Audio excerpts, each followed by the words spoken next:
situation, folks, and as much as we wanted to get down, we had a first responder who texted me and said, we've got this rescue going on down here. He said, I don't know if you can get there or not from where you're at, because he was with us earlier when we had a rescue tonight.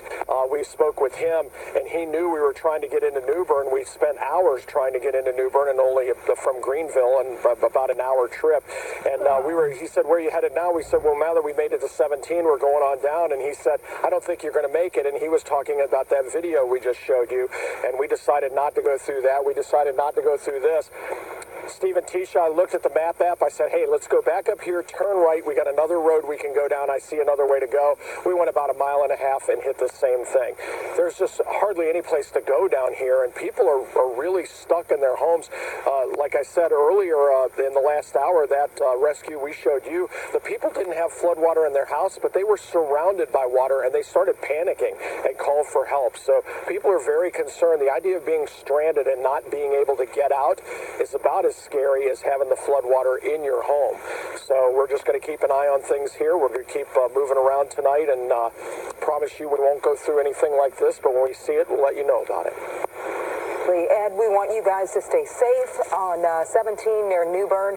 We will check back with you again later tonight. Thank you so much. Power outage is a big story. Hundreds of thousands of customers without power, approaching 1 million actually right now. We're going to get an update right now on that situation from Duke Energy. Christine Pulley is with us on the phone. And Christine, can you tell us exactly how many people are without power right now? Sure. Right now, we have about 600,000 people that are without power, and that's spread through the Carolinas. Of course, you know, the hardest hit areas are along the coast, with New Hanover County being one of the hardest hit locations in our service territory at the moment. You had a really impressive mobilization of resources here. We were reporting before the storm hit about the utility crews that were here. We saw them assembled in a couple of parts of Wake County and Durham County. I know they're really across your service area as well, but tell us the kind of effort you put into mobilizing those utility crews from across the country. We have about 20,000 people that are in place to pretty much just attack the restoration efforts as soon as they can. From those 20,000, we've got 8,000 Carolina-based workers that are here as well, 1,700 from Duke Energy's Midwest operations, and then another 1,200 from our Florida operations. In addition to that, in that 20,000, we also have workers from 26 other locations. We even have some teammates that have come as far as Canada to help with the restoration efforts. And how is that effort going? Are you able to get into those places where the power is out, or are the weather conditions hampering the effort to try to restore power? Right now, yeah, it's a little bit of a waiting game, unfortunately, for those. Of course, for the hardest hit areas, which I'm referring to the coast, we haven't been able to get to those areas yet just due to flooding, of course. But for some of the localized areas, or some of the local areas that are experiencing some minor power outages, we have been able to get to those and have been able to restore power where we could fairly quickly. What are the minimum conditions that your workers can work in? Can they work in the rain? What about the wind speeds that come with a storm like this? What are the conditions that are suitable for them to work in? Well, they can definitely work in the rain, and of course, you know, a lot of the people that we have working with us, most of them have helped out before, have done these types of things before, so they're very accustomed to working in these types of conditions. Of course, flooding is always an issue when it comes to just even getting to certain areas. But for example, when you think about the bucket trucks that you may have seen in the areas, they cannot work in winds that are over 30 miles per hour. And that's just really due to the safety and for the safety of our linemen that are really out there. So rain and wind are fine. It just really depends on the severity of that. But again, like I said, if you're looking at some of those linemen and wondering why they're maybe not working on those bucket trucks, it's because that wind is probably more than 30 miles per hour. We've seen a lot of power lines down across the area. Our crews all across the area, the trees are coming down onto power lines. What's your word of warning for people who may be out driving around and come across a down tree or down power line? Well, the main thing is to stay away from the line, because the one thing is we don't know if that line is still energized. And, you know, if you see it, go ahead and report it. That's very critical.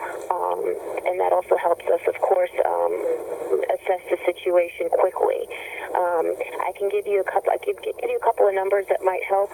For one, if you do have want to report a power outage, the best thing to do is to call our automated system, and it's 800-769-3766. And then you can also text the word out, O-U-T, to the number 57801. And what should we do if our power does go out? We often hear about the surge potentially in the lines as the power is restored. Are there things we should do around our house if the power goes out to prevent a surge? Well, the one thing is you want to make sure that you don't have, you know, if the power is out, go ahead and turn off, or technically I should say unplug anything that would technically use power. And don't try using anything, of course, like anything indoor, like a propane tank, things of that nature. You want to just kind of, unfortunately, this is going to have to be more of a waiting game for the people that are here locally. You know, it could be a couple of days before power is restored. Of course, we've been telling others that, you know, those that are hardest hit could see weeks before their power is out. Of course, we don't know yet what the storm is going to bring here, since it's just moving so quickly to our area. But the main thing is just that we ask that everyone is just patient as we try to restore power safely and as quickly as possible. All right, Christine Pulley, thank you for joining us tonight from Duke Energy. A lot of people waiting to get their power restored. You know, close to 1 million people are in the dark tonight, literally in the dark. And they are hoping for some lights sometime soon, but they'll just have to be patient. Christine, thank you. It has been very impressive to see what Duke Energy has done. Christine says 600,000 people without power right now. Tens of thousands of those people are in Wake County, but they are going to work as quickly as possible to restore it. I mean, they say they've never mobilized that many people, 20,000 people, for a severe weather event here in the Carolinas. So they are prepared, thinking ahead, trying to work as quickly and as efficiently as they can. Michael Perchik is in Lumberton right now, and we need an update from there because it's one of the areas that was hardest hit during Matthew. They are very concerned about the rising waters there and the flooding that they could see very soon. Michael? Yeah, Tisha, I was just on Facebook Live and explaining to folks there, this is the most consistent band of rain we've seen all day in Lumberton. Maybe not the strongest at this very given moment, but certainly the most consistent we've seen over the past few hours. I'm going to step out of the shot here. You can see this BP sign beginning to sway. That's going to be strong gusts of wind that are making their way through. Now, this BP is closed. The windows boarded up. Like many of the businesses here, not open. Now, as you can see, this stretch along I-95 and Carthage Road here in Lumberton still has power, though it did flicker about an hour or so ago. Parts of Robeson County, parts of Lumberton without power this evening. Well, we've shown you some downed trees. We've shown you a couple of those trees actually falling on power lines, leading to some of those power outages that we experienced. Steve, you mentioned earlier about these sandbags. The wind really now is picking up here, and you can just see how strong it is, and that BP sign is really beginning to sway back and forth. I would advise that vehicle and is driving away to get away from that sign. We've seen some signs ripped off already in other businesses along this stretch of I-95, and again, this stretch has not lost power. Steve, back to the sandbag that you were discussing earlier. They were being set up earlier this afternoon along the tracks at I-95 and West 5th. That's right near downtown Lumberton. Now, that area was especially flood-prone a couple years ago during Hurricane Matthew. A lot of volunteers, a lot of members of the Cajun Navy as well, assisting in putting up those thousands of sandbags in an effort to prevent that same flooding, those same issues that this area saw just a couple years ago from happening again. As we mentioned off the top, this is the most consistent rain that we have seen over the past few hours, pretty much nonstop. The wind has certainly varied in its strength, but from a consistency standpoint, this is the longest we have seen here in Lumberton and Robeson County all day. And the concern is going to be there along the Lumber River in the days ahead. Michael Perchik reporting from Robeson County tonight. The governor said there is so much concern there along the Lumber River, that area that is still working to recover from Hurricane Matthew 2 years ago. Yeah, so hopefully they won't see the same amount of water, but unfortunately that seems to be what meteorologists are predicting. We'll have continuing coverage of Tropical Storm Florence after the break.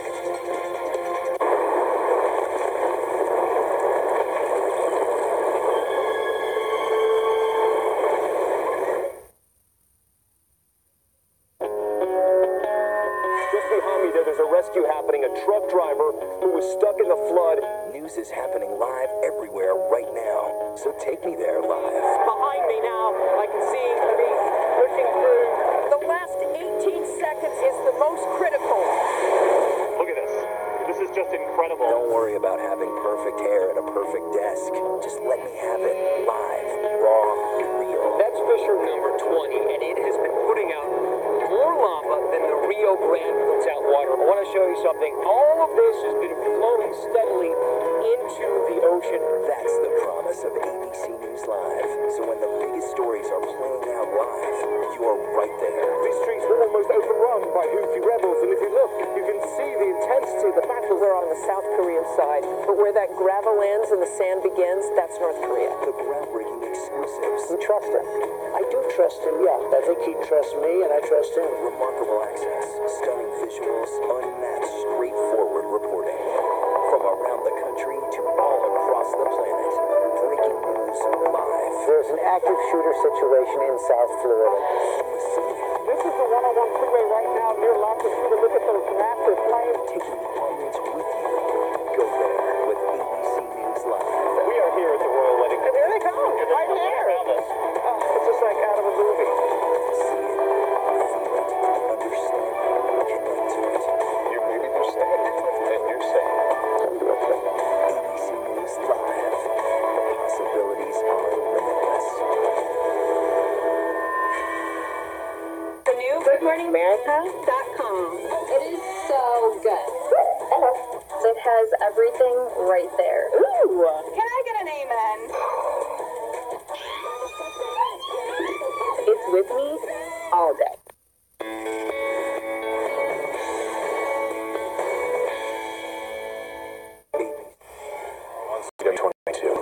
At the top, we are following breaking news right now. A deadly fire in Cumberland County. Our Akila Davis just getting to the scene. Akila, do you know if this fire was storm related?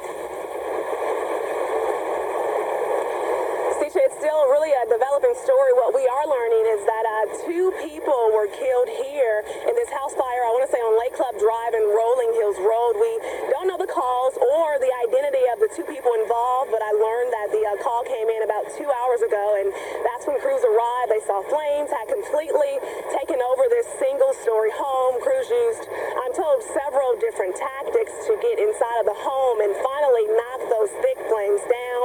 And unfortunately, once crews were inside, they discovered 2 bodies. Now, fire officials don't know if this was rather related, but they say the heavy winds stopped crews from knocking down that fire quickly.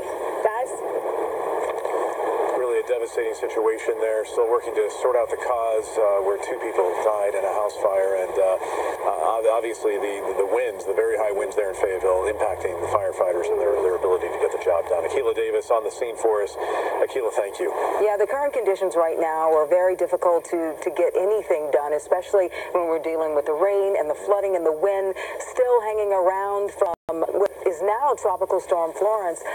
Chris, this is a slow-moving storm, and it's going to continue to cause some problems for us for the next couple of days. Absolutely, and next few hours, things in Wayne County could go downhill even more. Unfortunately, we're watching intense rainfall to the southeast, and it's just not good. We're going to talk about that in a minute. There's a look at the storm again as it makes its way. It's really not making its way anywhere. The tornado watch is up for the coastal plain, and this tornado warning, which is in Lenore County now. That cell may get into southern Wayne once again. You were just under a tornado warning. No reports of any touchdowns there. The biggest issue, not that tornadoes aren't a big issue, but we haven't had any confirmation of any tornadoes despite the several warnings we've had.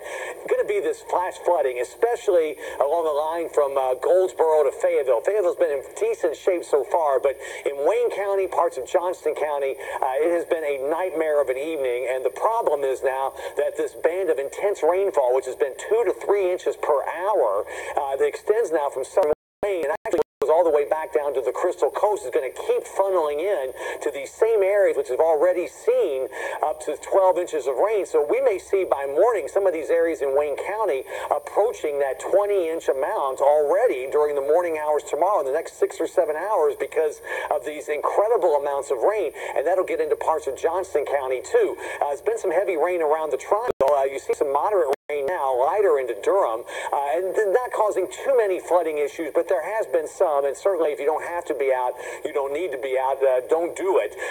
Southern Wayne County, though, especially just from near Goldsboro to the south, intense rainfall, and in some of those individual cells is when there's been some rotation. That's why that tornado warning in effect. So it wouldn't be out of the question if there's a tornado warning issued again for Southern Wayne. And what's so concerning is that many folks there don't have power now, and to get the word out in case there is a tornado. But you see just around Kinston, intense rainfall rates that stretch all the way back down to the Crystal Coast, and Morehead City in dire shape tonight. 23 inches of rain reported around Morehead City, Carteret County since the storm began. And look at all of the rain that's still coming in. The National Weather Service in Morehead City actually sent out a tweet asking any of the media partners, other weather service partners, to get any word out, to get folks word out because of the trouble they're having with communications, to get out of the area, to get to some sort of safety if they're in flooding danger, because many roads have become impassable in Morehead City. And if you've ever been down there, you know, just like everywhere else along the coast, the road, it's very flat terrain, and with the storm surge issues they had and now the flooding rains, it has been just a nightmare for the people there over the last 24 hours. Same thing for Wilmington. They got intense rainfall there coming in again. There's the center of the storm around Myrtle Beach, but in that, on the southwest side of the storm and west side, the rainfall is not nearly as intense. We are on the absolute worst side for this storm in terms of rainfall, in terms of wind, storm surge, and the tornado threat. These are Doppler estimates of the rain, and around the Triangle, been a manageable 1 to 3 so far. We got power outages, trees down, especially into Wake County in areas, but you see these rainfall amounts. The only bit of good news is that it seems to have been a little bit lighter in southern Wayne where the intense rain is now, but still up to 12 inches of rain already and more on the way, and some of it's going to be intense. The flash flood emergency that's in effect there until 12:30 will likely go into the morning hours. Tough night for the folks there in Goldsboro, and in eastern Johnston County too. You see some of these rainfall amounts of up to 9 inches. So far, Cumberland County faring fairly well in comparison. Just several inches of rain, no huge issues. And then here you see Morehead City and these areas. These are just Doppler estimates, and we mentioned this before. The Doppler sometimes in tropical systems underestimates the true amount of rain that's fallen, but this gives us anyway an idea. But we've gotten a report in from the Weather Service there in Morehead City that up to 23 inches of rain has been recorded. It's about to bust the old record of 24. Around the south coast, again, you see Wrightsville Beach and Brunswick County, 15 plus inches of rain. And again, this horrible storm now is approaching Florence, or will be. And but during the day tomorrow, this is 7 a.m., notice this heavy rain that continues across this area, at times getting into the Triangle. There could be some serious flooding issues or flash flooding issues in parts of the Triangle during the day tomorrow. As we go through tomorrow night, it's still coming down, although I think as the storm begins to move a little bit westward very slowly, it'll ease up for folks around the Crystal Coast and perhaps even Goldsboro too, although there'll still be some rain around, but the axis of heaviest rain begins to shift westward. But because the storm is to our west, as we get into Sunday, still some plumes of showers. This is Sunday afternoon. Look at the heavy rain showers still across the area. It's just an unbelievable scenario. We've never really seen anything quite like this, where we've had such a slow-moving storm just sit over us day after day. And there's that 20-plus inch. I think we really need to take this up into here. It's mainly matter now of nowcasting exactly who gets the 20-plus inches of rain, but catastrophic flooding. And then then dealing with the river flooding after that is going to be a huge ordeal. The amounts taper off, but still issues of 5 to 10 around the triangle over the course of a couple of days will cause some issues. Wind gusts, the highest today have been 47 at RDU, lighter to the north. That part of the forecast panning out. 64 at Fayetteville, and a report at Fort Bragg at 65. Wind gusts have been much higher in Goldsboro and Clinton, but the sensors there knocked offline by the storm. I haven't gotten any reports. So lately, right now, wind gusts are 30 at RDU, not bad, but still 45 in Fayetteville. Those winds will gradually go down as we head through time, but still going to be blustery. And with the saturated soils now, these 45-mile-per-hour winds or even 40 gusts tomorrow. Same for the sandhills and areas to the north to a lesser extent, but it won't take as much of a wind tomorrow to knock down a tree or two. What didn't knock it down today could do it tomorrow because just the beating they're taking, the relentless winds, and then the saturated soil makes it easier, and that knocks out more power as well. But at least the wind speeds will be coming down a little bit. Then we get into the river stage of the flooding with that coming up later in the week. Lumberton at the Cape Fear River,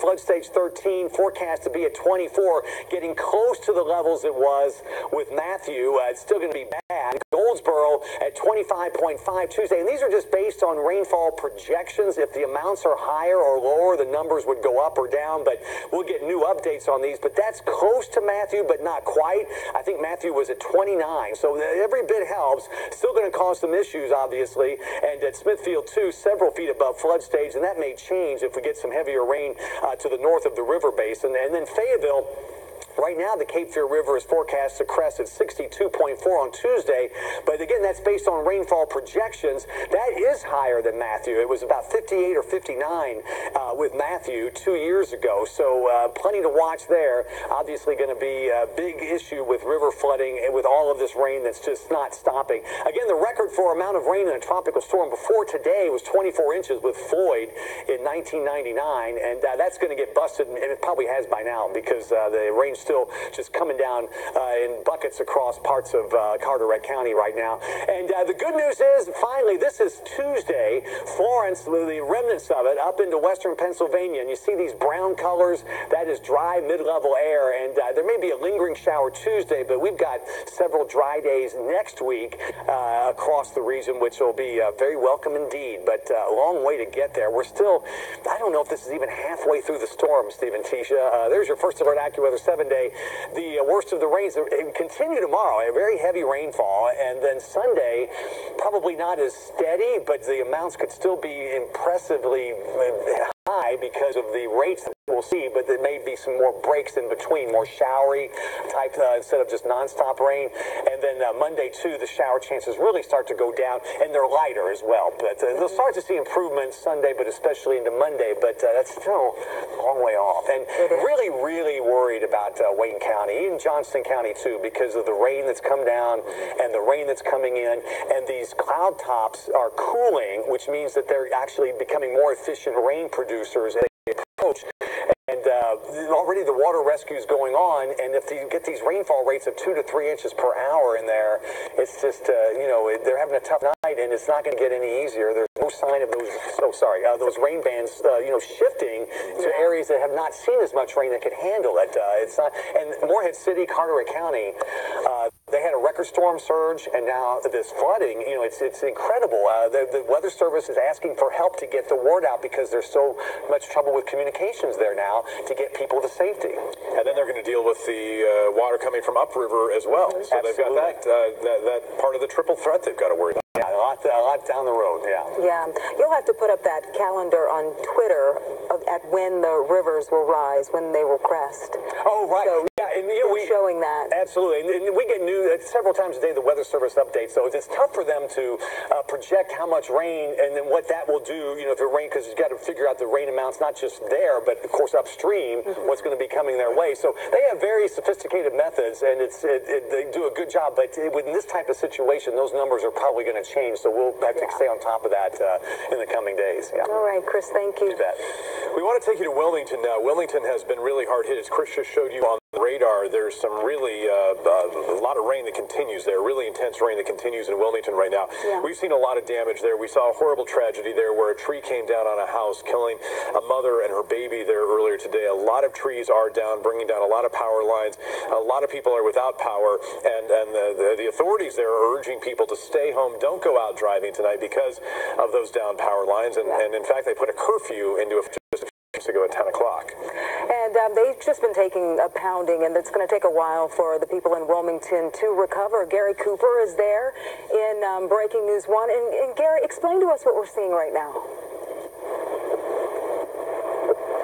Yeah, this is one of the another testament to just how strong this storm was, even though it was a Category 1 when it approached Wilmington. We're on Market Street, and if you're familiar with Wilmington, Market Street is very beautiful, very picturesque. A lot of old colonial houses, a lot of old trees that are in the middle of the street and dot the each side of the street, and they also have steel lamp posts, and they was just Florence just plucked them out of the ground like they were toothpicks. I mean, these posts are reinforced with concrete and big giant steel bolts to the ground, and Florence just moved them around like nothing. And then just further down here on Market Street, this is one of these giant old trees that have been here for decades, and again, Florence just decided to just rearrange it and just knocked it to the ground, essentially making Market Street impassable. And this is just, one of the many scenes that just are all over Wilmington. There are hundreds of trees just like this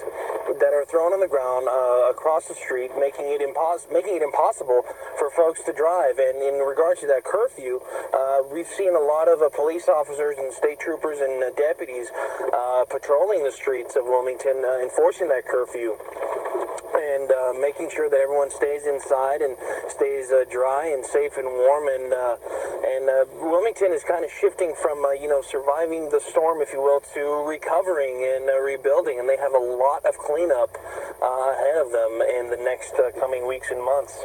Steve, Tisha?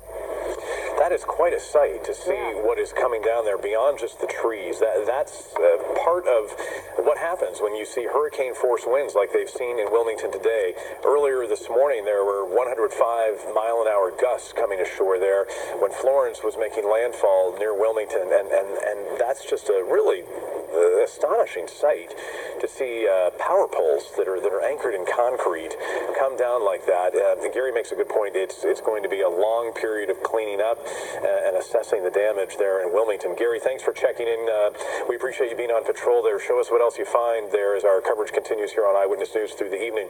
The other very worrisome situation that's unfolding tonight is in Craven County, in and around New Bern, where the water rescues continue. We were talking to a Craven County commissioner earlier this evening here on Eyewitness News, said that the water rescues continue. He said, please send your prayers to New Bern tonight. Please pray for us. Please send all the help. They need all the help they can possibly get. We know at least 400 people have been rescued. They were trapped inside their homes.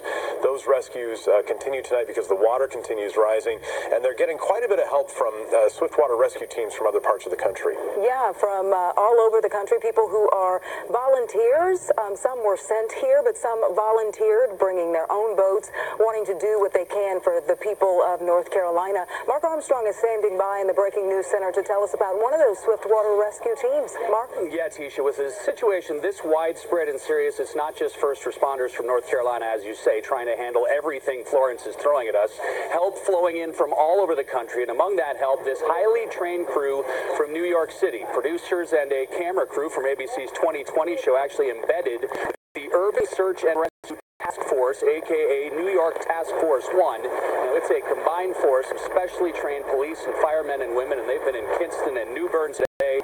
And as you can see, came with the kind of equipment that is perfect for the situation unfolding down there. Teams of rafts given addresses where there had been reports of people trapped by the flooding, plenty of rescues being made, just incredible amounts of water in these neighborhoods. The team from New York doing exactly what they're trained to do. These gentlemen have been through extensive swiftwater training, boat training, boat rescue. These are the elite from New York City. You heard them, the elite from New York City down here helping, because this situation requires that kind of training and that kind of talent and that kind of equipment that they bring to the table, guys. We are grateful to have them here in North Carolina doing their best to help our citizens down here. Mark Armstrong, thanks. FEMA really did a great job assembling these various swiftwater rescue crews. More than 1,100 individuals as part of these teams. They're staged in North Carolina, South Carolina, and Virginia, and that was really part of this pre-planning by FEMA and our state emergency management officials to get them in place where they could save lives, and they're doing exactly that across eastern North Carolina tonight. The RDU airport has been a tough place to get into and out of. When we last checked in on the numbers there, it was something like 150 flights canceled in and out of the airport today. The airport to point out that there's no storm damage there, but the airlines are making the decision not to operate flights. Yeah, they have to decide whether or not it's safe to get their planes in and out. Josh Chapin is standing by live at RDU Airport with an update for us there. Josh? Yeah, Tisha, we just got to RDU International Friday night. You think that a lot of people are returning home for the week, but if Darren can show you the board here, this is the arrival board right now at RDU. There is a heck of a lot of red up there. There is, I don't even see if there are any flights. Actually, there's one flight on the top left-hand corner there on Delta coming in at 11:46, but the majority of other flights from Chicago, from Dallas, from Houston, Fort Lauderdale, everything pretty much canceled tonight. Now, I want to bring in Daniel Haining. He's going to tell us, he's trying to get back to Montana, but he has an interesting story for us tonight. Fill us in on your trials and tribulations here, sir. Well, I flew out here about a week ago. Got here planning on doing some business with the company, and we end up trekking a lot of different ways. And the second day of the trek, we get a report that there's a hurricane coming, and it's pretty far out, so we're not really concerned with it. We're going to go down in Myrtle Beach, and we're going to go down into Wilmington, and then cross over down into Columbia. All of a sudden, this thing starts gaining steam, and we start looking at past hurricanes, or hurricanes, however you call them out here. I've heard both ways. You know, I think PC is hurricane. And believe this or not, I'm checking out the this one hurricane that come up on the other side of Cuba. Came through Cuba, came up the Florida coast, beat the heck out of southern and northern Carolina. The Carolinas. Learned that too. The Carolinas. Anyway, beat them up. Just thrashed them. And then I got to thinking about this. I'm like, okay, so what's going to happen here? So I started trying to make earlier flights out. Thursday was the first one. Yesterday morning. Yeah, well, I made that 2 days prior to it. It's like, I better get the heck out of here. So I made the reservation, and it was noon, and it was canceled. So I thought, okay, so I know that there's a possibility that I'll be flying Saturday, so I made one for Saturday. Got the reservation made, confirmation and everything, and about, I don't know, 4 or 5 hours later, boom, I get this little text, you know, and it's vibrating. My phone's blowing up, and I'm looking up, what the heck? Anyway, sure enough, it was canceled, and I'm like, okay, there's another one. Made another one. They just basically told me, you know what, let's not even make that one. So I called that a cancellation as well, because I didn't even get a chance to make it. So just happenstance. I called today thinking, let's shoot for Tuesday. I'm going to have to cut you off because we have a tornado warning. Oh, we do. Continue this conversation in just a second. You want me to do the tornado warning? Okay, no, seriously though. I'm doing so much research. I'm going to send it back to you guys in the studio. I don't think this guy's going anywhere, but let's get to that tornado warning right away. And we want to hear how Daniel's story ends. Yes, but after we get to the Weather Center. Right. Chris. Okay, thanks, Stephen Tisha. Yeah, Southern Wayne again. We talked about that, joined by Brittany Bell, that another cell behind that could potentially have some rotation. So here we go again. Folks in Wayne County having quite the night. Tornado warning now for the southern half of Wayne County, which also includes Goldsboro this time. That tornado warning is in effect until, you just pushed it away there. Where is it? 10:45. Thanks, Brittany. Moving northwest at 45, this cell here. So if you're in southern Wayne, including Goldsboro down to Indian Springs, you need to take cover once again for this potential for at least a brief tornado with this as it moves towards the northwest. You see, this cell right here is about to move into southern Wayne County from North County. It's right on the line there, west of Woodington, where you see that little bit of red and green coming together. That's the rotation there. It's moving towards the west-northwest at, again, 45, 50 miles per hour. So if you're in in this area of southern half of Wayne County, you've got all sorts of issues going on there. We've heard reports of rescues we haven't confirmed it, a nursing home that needed to be evacuated. It's just a nightmare of an evening there, and the intense rainfall continues. You can see this intense rain that continues to stream in off the Atlantic from Morehead City and Emerald Isle, and then it's arcing up into southern parts of Lenoir County, just south of Kinston, and right in southern Wayne County, and making its way eventually into Johnston County. But embedded in these heavy rain showers are little cells that start to rotate, and we haven't ever all evening. We haven't had one confirmation of a tornado, but we've had these areas where we've had the rotation, and the Weather Service issues a tornado warning, and you need to take cover just in case, because they can spin up very quickly and get to the ground and be on the ground. Usually it's not very long at all, but there it is in this area of southern Wayne County, includes Goldsboro, Indian Springs, the southern half of the county where the rain's coming down most intensely. There is the potential for a quick tornado. It's in effect until 10:45. These tornado warnings typically aren't lasting as long as they normally do, because the rotation just doesn't usually last that long, but there is that potential. So remember, the thing you do, get to the lowest floor of your house and get in the middle of the house and take cover your head, grab your pets real fast, grab everybody, and just ride it out. If you know somebody who's without power but they still have access to their cell phone, give them a text real quick if you can, and let them know. Now, that's the center of circulation, that little bit there, looks like it's about to cross now into Wayne County, out of Lenoir County and northern Duplin County, and that's it's not that distinct anymore. Yeah, it was a lot stronger when it was in just off to the east. But right, go over the weather one, and you can see Brittany's time-lapsing this, and you can see as if you keep your eye on the little sort of right there, 258. See that traveling there towards the northwest?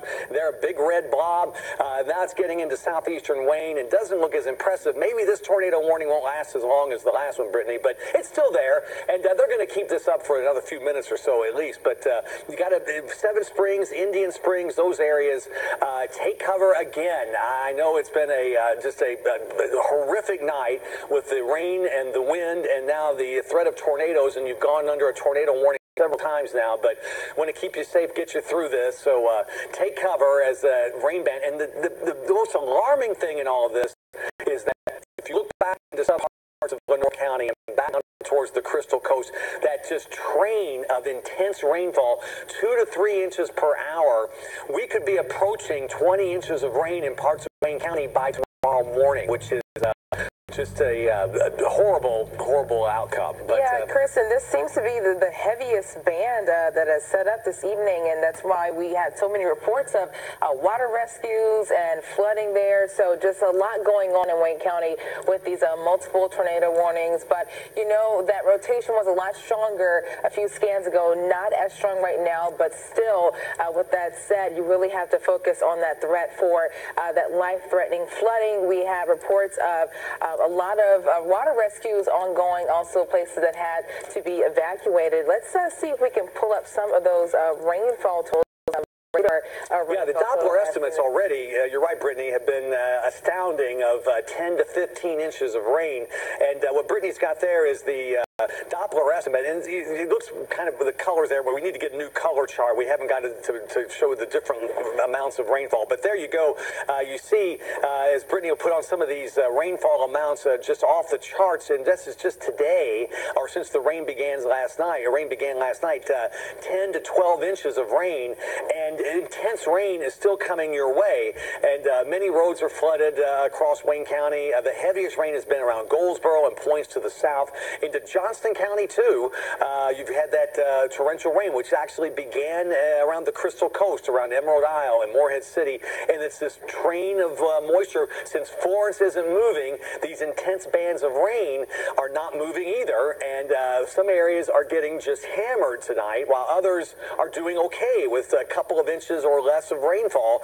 Typically, we have tropical systems that are moving along, 10 to 15 miles an hour, sometimes even faster than that, so we can get extremely heavy rain, but the intense rain bands don't just sit over the same area. Back over to Weather 3, and looking for that circulation, and we'll go back in time like we did earlier, and you can kind of catch it there. You see that right approaching south of 7 Springs, that little red dot there. That's where, that's why they issued the warning for Wayne County. But you notice as we get into the now time frame, right there is what's left of it. So that circulation is really falling apart, and that's exactly what you expect in these types of situations. Quick spin-ups, quick rotation, and then it falls apart quickly too. But that's when we've had hurricanes in the past where the tornadoes have spun off and have done some damage and injured some people. So it's always good to be safe just in case. That tornado warning is still in effect too, technically until 10:45. So if you are in southern Wayne, take cover. I know it's hard for folks to take cover. They got water coming at them from different directions.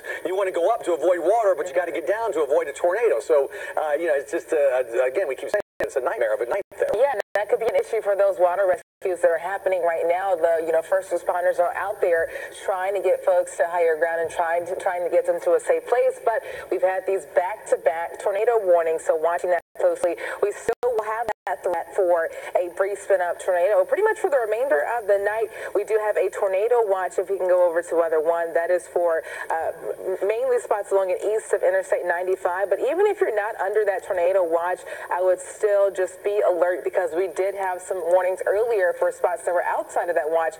That was the case in Person County. And so right now, we just had that very heavy band setting up. It is moving over Goldsboro, moving over Wayne County, also southern Johnston County. And when you have these tropical systems, sometimes it's hard to predict exactly where that band will set up. But once it starts to train over the area, that's when you start to see that very dangerous flash flooding. And then on top of that, to make matters worse, within those same bands that cause that dangerous flash flooding, you can also get those brief spin-up tornadoes that can happen almost back-to-back, which has been the case this evening. It has been, yeah, and there have been several tornado warnings since yesterday. The good news is, fortunately, we haven't seen any confirmation of that at all. No damage reports with that. We're going to show you now with Florence trying to get this thing the heck out of here. And here we go with our first alert predictor. Notice during the day tomorrow, that's midday, still potential. Okay, good news. They did, as we showed you, that circulation's gone. So they did cancel the tornado warning for Wayne County. And that warning, again, you're in the clear for the tornado warning for southern Wayne County for now. And there are some bands of much heavier rain. Go back over one. What producer just Stacey wants to carry this to 10:30. What do you want us to do? We need to go back to some coverage, or okay, we're just going to stick with you till the end of CW, and then we'll regroup here. But you see, Weather 1, we can show you that there is quite a bit of rain, and we're still got a ways to go. Interestingly, you're near the Virginia border. You've had some showers, but they haven't been all that heavy. They have been heavy, but that hasn't been long-lasting, so no flooding issues. You guys are in the best shape of all, and will stay that way in terms of wind and rain. Get into the Raleigh-Durham area, and been some heavy rain. There still is, especially in Wake County, approaching 68,000 power outages now in Wake County, and because the soils are getting saturated now, it's going to be easier for these trees to come down even in 40 or 45 mile per hour wind gusts. And then, of course, you get into southern Wayne County and parts of Johnston County, and it's just a fiasco in the making with this intense rain that continues to pound the area. And Brittany, we go down to Sandhills there, and you see all of the rain there, too. Yeah, and then, Chris, and as we head into tomorrow, a lot of people are wondering, when is this rain finally going to stop? We'll see more of the same by Saturday. Florence is only moving around 3 miles per hour, and then we'll have to watch closely tomorrow where those very heavy rain bands set up, because we could see what we're seeing today just in a different location. Probably what will happen is, as the storm tracks southwest and west, those heavy bands will shift into areas that haven't seen as much, unfortunately. Could mean Fayetteville and areas to the southwest of where those bands are now that may shift into that area as well. So you want to let your guard down. We're barely even halfway into this because we got to get through tomorrow and Sunday before things start to improve. I think the rain may improve some on Sunday. It's still going to be wet, but probably not the intense amounts of rain. Brittany, thanks for joining me once again. But we're going to send it over back. This ends our CW broadcast, but more on ABC 11, and we'll be with you throughout the night for coverage of Hurricane Florence.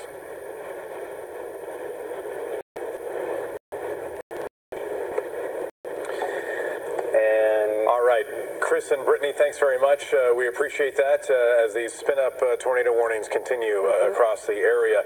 As we've been showing you, Wilmington has been so hard hit, absolutely devastated by those very strong winds, 105-mile-an-hour gusts. Yeah. As Florence came ashore, making landfall in Hanover County earlier this morning, we can see down trees, down power lines, and really a lot of structures sustaining damage as well. Diane Wilson, she is in Wilmington, and she's been keeping us posted, letting us know exactly what's going on with the conditions there. Diane, how are things now? Tisha and Steve, you know, the winds, the rain, it continues. It will let up for a little bit, and then as you see now, we have another wind gust. I will say this, it's not as bad as it was when the surge of the storm came in, you know, more than 100 miles per hour. We were having wind gusts downtown here in Wilmington, and the Cape Fear River is behind me, but not right here, behind those trees there. What I'm showing you, I'm going to show you here is I was at Water Street further up that way on the Riverwalk, and I wanted to come down further because earlier today there's still water here. I walked through this, and it's just, this is Water Street and Walnut. Just to give you an idea of people who are familiar with this area, the Cotton Exchange is here. There's a big hotel. Used to be at Hilton. It's called something different now. But this goes back right up to about my shins, a little underneath my knees if I walked all the way across. This is not the flooding from the Cape Fear. The Cape Fear did not breach. This Water Street is kind of in a basin where you're coming down from the hill here from Wilmington downtown, and then water, and then you got the Cape Fear. Now the Cape Fear is high.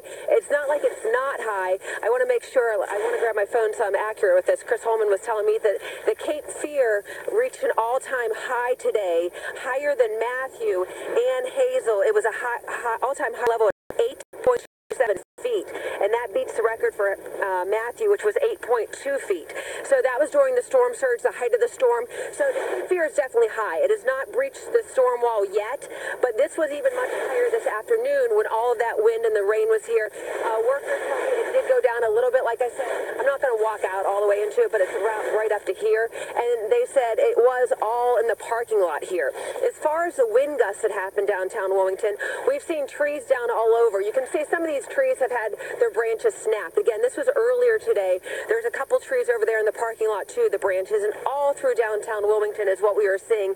And even as we went more into, you can go into Wilmington, into Wrightsville Beach, we saw that the big major trees that have been here for years. We had a tragedy here on Mercer Avenue earlier this morning where in the height of the storm here with Hurricane Florence, when the storm came, a big tree snapped on Mercer Avenue, coming down on a home, a mother and her baby along with the dad. They were all sleeping, and the tree fell and tragically killed the mother and the baby. And the tree fell also on the baby's father's leg, and they thought they were going to, emergency crews told us they thought they were going to have to amputate the leg there, but they were able to get him out and not do that, and he's in the hospital now recovering. But just amazing to see the big trees that are down here throughout Wilmington and even all the way into Wrightsville Beach. We couldn't get onto Wrightsville Beach. That mandatory evacuation still prevented us, that's closed. We couldn't get on. Homeowners were the only ones on there, but we do know there's flooding on Wrightsville Beach. I've seen a lot of pictures of that. As far as that intercoastal way, the water was high there also, but not flooding. There is some flooding around the area, but not much yet. But the rain continues to fall. We are under a curfew here. They want everyone off the street at 10 until 6 in the morning. I'm not seeing many people out, and it's really not safe to be out here. More than 80% power outages. Downtown it's really even hard to drive around downtown Wilmington because it's like a ghost town. This hotel, no one has lights on. They have some generators. Do a little bit of lights there, you can see, but they even had water in their hotel there because in the afternoon, like I said, the water is all the way up here. There's some construction going on over there, and some of the workers said that hole even filled up. They're building condos there. So all along the riverfront, the Cape Fear River is high. It's been an all-time high of 8.27 feet. The record with Matthew was 8.2, I believe. And so a lot of wind, a lot of rain. It continues to hammer down here, and people are urged stay inside.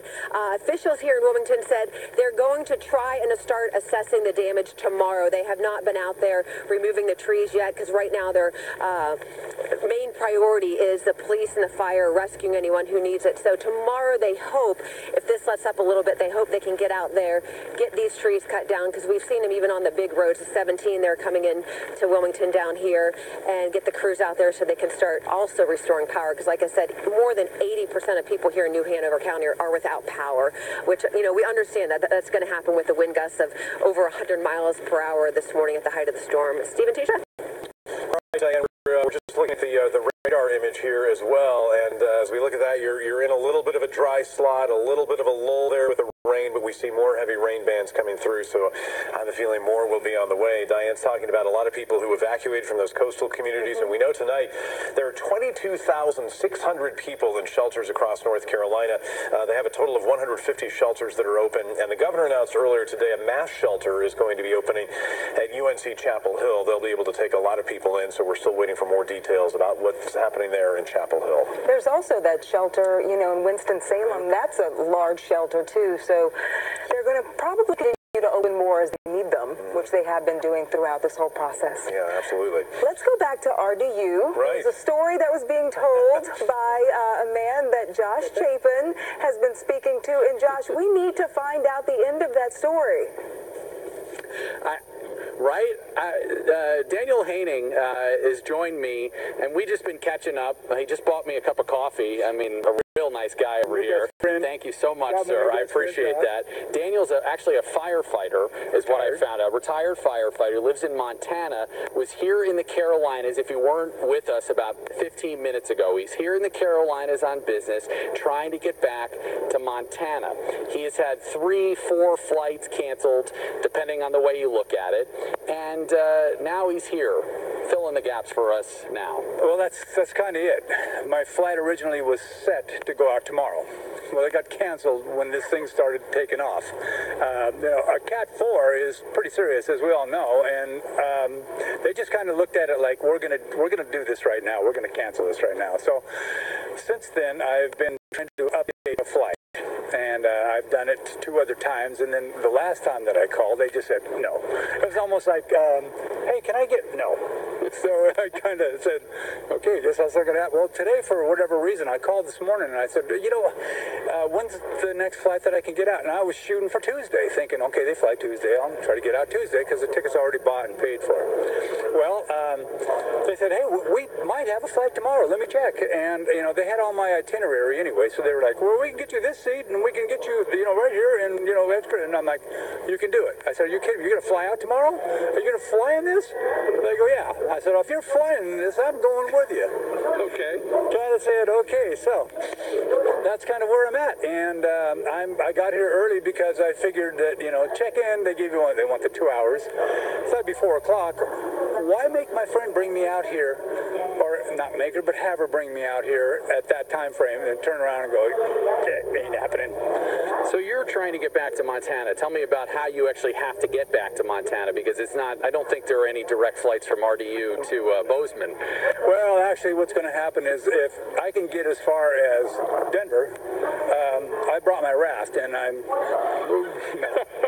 no, I got another, you know, I'm a river guy as well, but I've got another a flight, a connector. It's a puddle jumper, and I'll be taking off out of Denver and heading for Bozeman.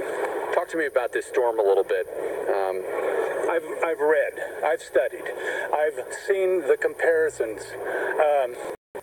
When this thing started as a 4, and I started watching it develop, I really, you know, from the west side of the United States, you catch these things and you see them, and you know, your heart breaks for the people that are involved in it, and you feel proud for the first responders that go out and do the job, all of them.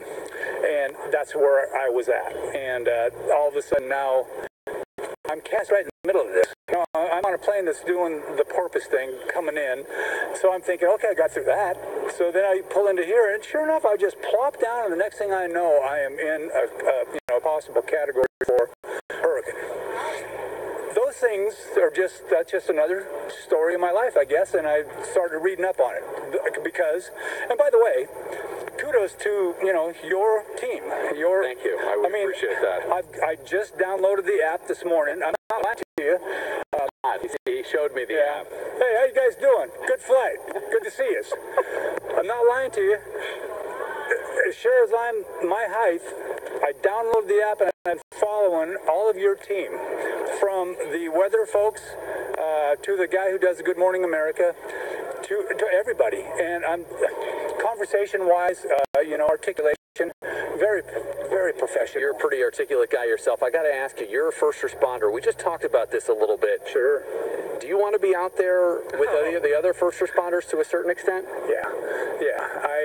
I have my own rafts. I've got great rafts, 14-footers. And I know that I could be doing a lot of the things that I'm seeing people do. And things that I've done for so long on my job, SRT work, swiftwater rescue, things like that, rescue technician, rescue swim work. I did all this stuff, and I have all the gear. I know I could help people. I've been a faller for 40 years. Okay, I still carry the card. I could have gone out with my saws and my team, and we could have taken a lot of trees. Very, very unfortunate that the young lady and her daughter died. Very unfortunate, and I hate to see that. But a lot of other areas that first responders need to get through to. I could have passed through those easy. I know how well I do with a chainsaw, and I know my team, we could have done that.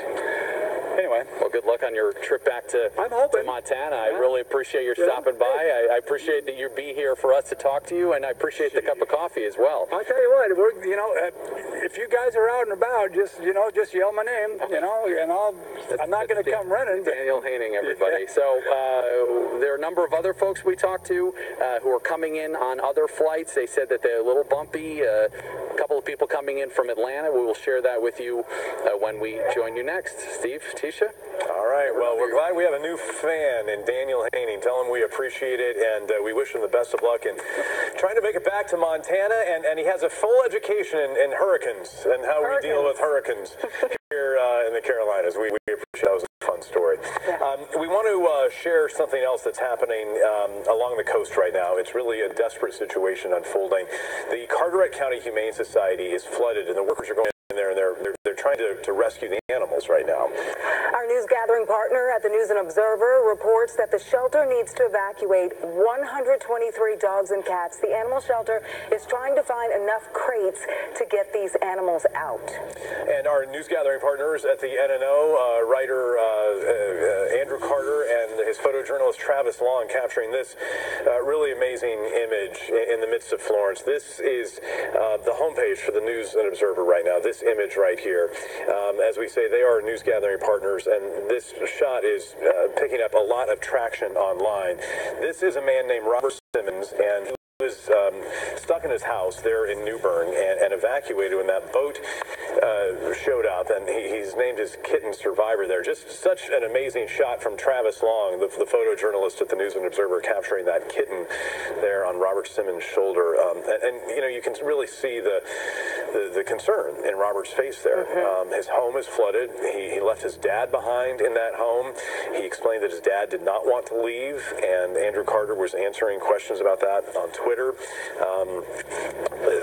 We have to hope that his dad is doing okay. Yeah, it's a traumatic situation that a lot of people are going through, and I read that it was about a half a mile of waist-deep water between the house and land where people could actually walk. So this is what people are facing, and you can see the stress, on their faces. And luckily, we've had a lot of volunteers, swiftwater rescue teams coming in to try to help people out who are in flooding situations, and this is just the beginnings. The rivers continue to rise, and we're still dealing with that storm surge. We're dealing with that storm surge, which is leading to those rescue operations. People like Robert are getting out of their homes, and we spoke to a Creighton County commissioner earlier tonight who's really concerned about that area around New Bern where the search and rescue operation continues. And he said something really amazing. He said that so many people in his community are still working to recover from Hurricane Floyd in 1999. They took out loans to pay for the damage, to repair their homes. And then Hurricane Matthew came 2 years ago, and they took out more loans. And now he says he just doesn't know how many people in his community are going to survive this with this new damage. They've lost everything all over again. And those are people who have been able to get out of their homes. There are still people waiting to be rescued there tonight. He said, please pray for us in New Bern tonight, and please send all the help you possibly can. People need simple things. food, shelter. He said that a child came into the shelter and wasn't wearing anything. These people were forced out of their homes at the last minute when the water started to rise, and it's just those essential things that they need right now. So hopefully lots of donations will come their way, lots of help will come their way in the form of aid. And he also talked about it's a farming community too, and he described it as the last nail in the coffin for some of the farmers. And all the crops are underwater, and they were really relying on those crops to get Speaking of ways to help, we got some interesting news from Walmart tonight. Walmart is launching an initiative. They're calling it the Help the Carolinas Foundation, essentially. So this is a fundraising effort that's going to start tomorrow by Walmart, and you can donate online. And here is what is really amazing about it. Walmart is going to match, for every $1 that the public donates. So you donate $1, Walmart is going to contribute $2 in matching funds upwards of $5 million. So this thing could really raise a ton of money to help our neighbors across North Carolina who are going to need help. And again, they're calling it the Foundation for the Carolinas, Walmart's Foundation for the Carolinas. They're just releasing that information tonight, and you can go online to the Foundation for the Carolinas and contribute beginning tomorrow. Yeah, and don't forget, the governor's office has activated the North Carolina Disaster Relief Fund. You can go to rebuild.nc.gov or text Florence 20222, and you can donate there also if you want to help. ABC 11 Together is our community outreach initiative, and we'll be a part of a lot of these efforts in the weeks and months ahead as we help people across North Carolina recover from what is absolutely turning into a devastating situation tonight from Hurricane Florence. Another community where they are bracing for more flooding tonight, where they're still trying to recover from Hurricane Matthew 2 years ago, is Lumberton, and their sandbagging operations going on right there tonight because they're worried about the Lumber River rising. Our Michael Perchik, he is standing by live in Lumberton to tell us what's happening there. Michael? Steve and Tisha, we did check out the Lumber River earlier this evening. We'll actually be heading there shortly following this hit to see what level it's at now. That is something officials certainly will be watching. And earlier today, volunteers and city officials setting up sandbags along I-95 near West 5th Street. As you mentioned, Lumberton was hit very hard during Hurricane Matthew, and because of that, people here understandably very concerned. Let's take a step out of the shot. This stretch of Lumberton still has power. It did flicker on and off earlier. Several stretches of the area, several stretches of Robeson County certainly do not. We did show you some of those down trees. We showed you some of those down power lines. We've seen Lumberton police driving throughout the area with the blue lights on. You can actually see some parts of the city are so dark. If you drive through neighborhoods, you can actually see people inside their homes using the flashlight just from driving along in Breaking News 1. So that's somewhat of an idea of what the situation is and just how dark it is here in Lumberton. And once you get out into Robeson County, really away from the city, it's even more so. Again, we're at the BP station on Carthage Road right near I-95. We've seen several vehicles try to come in here to pump gas. This business is closed. The windows boarded up. The tanks all taped up as well. The only other gas stations we've seen that's open, they're also running out of gas. So that was a concern that we did see in the week leading up to Hurricane Florence's expected impact was low gas at gas stations, and some of them now are completely shutting down. So if you are on the road, please be cognizant of that. If you're traveling through this stretch, you may not have many options to refuel. But really outside of that, most businesses here are closed. You have a couple restaurants, you do have the hotels, but most of them have decided to board. Downtown Lumberton was transformed into a ghost town earlier this evening. We did show you video of the awning falling down. We did show you video of one of the signs falling down right near our crew as we were shooting it. The rain right now is light. It's a light wind. It's the consistency that we mentioned in our last hit in terms of how long this has been going on, but it actually weakened a little bit right now in Lumberton, which is good for the moment. But again, this could be sustained wind, sustained rain over the next 24 hours, and that's what folks are worried about, especially looking at the Lumber River. So for our reports coming up, we'll be checking out the Lumber River. We'll be passing on that information about how that looks tonight, Steve and Tisha. And the concern is that it may be cresting in the days ahead, so we know people there are going to be watching that very closely, as will you. Michael Perchik in Robeson County for us tonight. Thanks very much. another river that is rising, the Cape Fear River in Wilmington. Gary Cooper has been driving around Wilmington in Breaking News 1 to get a look at what the downtown area looks like tonight. Gary? I'm actually maybe about 2 or 3 miles away from downtown. I stumbled upon really this little neighborhood between the Cape Fear Country Club and Market Street, and this pretty much sums it up. The rain refuses to stop falling, and it has nowhere to go but up. And these are just a handful of cars that are probably won't be worth much coming tomorrow. Probably won't be operational at all. The rain just keeps on coming. The water keeps on rising, and now we're starting to see the effects of that. We're starting to see some intermittent flooding inside Wilmington. Again, I'm on Church Street, not too far, maybe a few blocks away from the Cape Fear Country Club, between the Country Club and Market Street, in a little residential neighborhood. And yeah, these little side streets, they're just being covered with water, and this is the result right here. This little sedan right in front of us, pretty much half of the motor, excuse me, is underwater, and if this rain continues to fall, it would just be a matter of time before the water levels rise here in Wilmington. Steve, Tisha? And Gary, yeah, it looks like that's right at that level on some of those cars where those could be declared flood losses, those cars there. Perhaps some of maybe that pickup truck could be salvaged, but yeah, that is a risk you run in the rising water, certainly. Gary Cooper, one of our photojournalists on the road for us in Wilmington tonight, he's cruising around finding some of the impact from Florence, and he'll continue showing that as our coverage continues. And we've had some record-breaking rain during this storm. Brittany Bell is standing by to show us a little bit about the figures that we've seen over the last couple of days with this storm coming through. Brittany? Yeah, if we can pull up Weather 1, we still do have that flash flood emergency that is in effect for Johnston and also Wayne County. And the reason why we've had that record-breaking rainfall is just the size of Florence, also the speed, only moving to the west at 3 miles per hour. Portions of the coast, Morehead City reported 23 inches of rainfall that could break the tropical cyclone record of rain all across North Carolina. But overall, that rain is actually tapering off as Florence continues to move to the west. Notice that rain getting lighter, actually clearing out in Durham County. Things are clearing out as well in near Henderson, Butner, Oxford, and Lewisburg, but still steady rain moving into Rocky Mount and Wilson across Wake County. Not much of a change there. That moderate to heavy steady rainfall. We don't have much in the way of lightning and those showers pushing into Chatham County. And then here is that bullseye, still looking at basically a train of moisture pushing into southern Wayne, also southeastern Johnston County. Those reds indicating really intense downpours near Indian Springs. Here's a look at some of those totals so far today. And some spots near Goldsboro, Indian Springs have picked up close to 10 to 12 inches.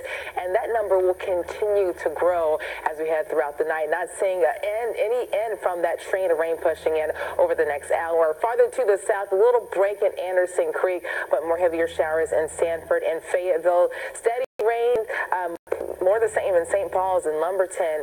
Watching some more intense storms just to the south of Garland and Sampson County, and light to moderate rainfall in Clinton. Zooming out, this is a look at those totals all around the region. So once again, that bullseye at our region near southeastern Johnston County and Wayne County between around 5 to 11 inches.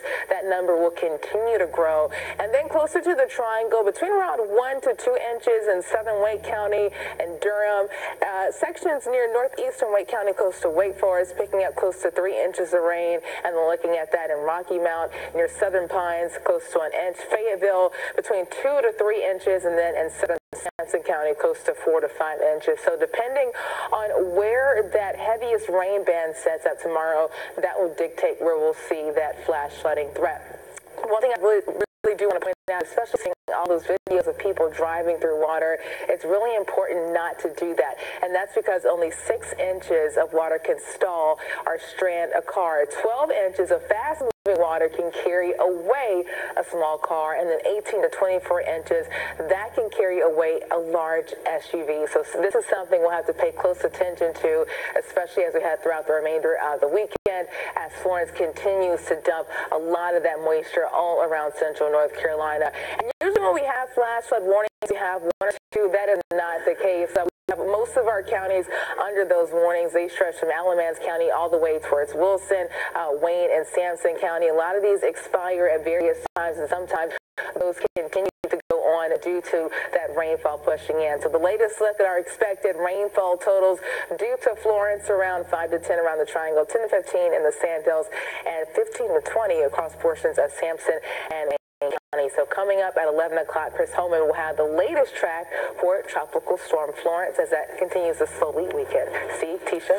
All right, Brittany, thanks very much. Amazing rain totals across the state from Florence right now. We have a lot of coverage to here on our Eyewitness Newscast at 11 o'clock. We'll be checking in with our crews. We'll have all the latest headlines showing you the impact of Florence across North Carolina.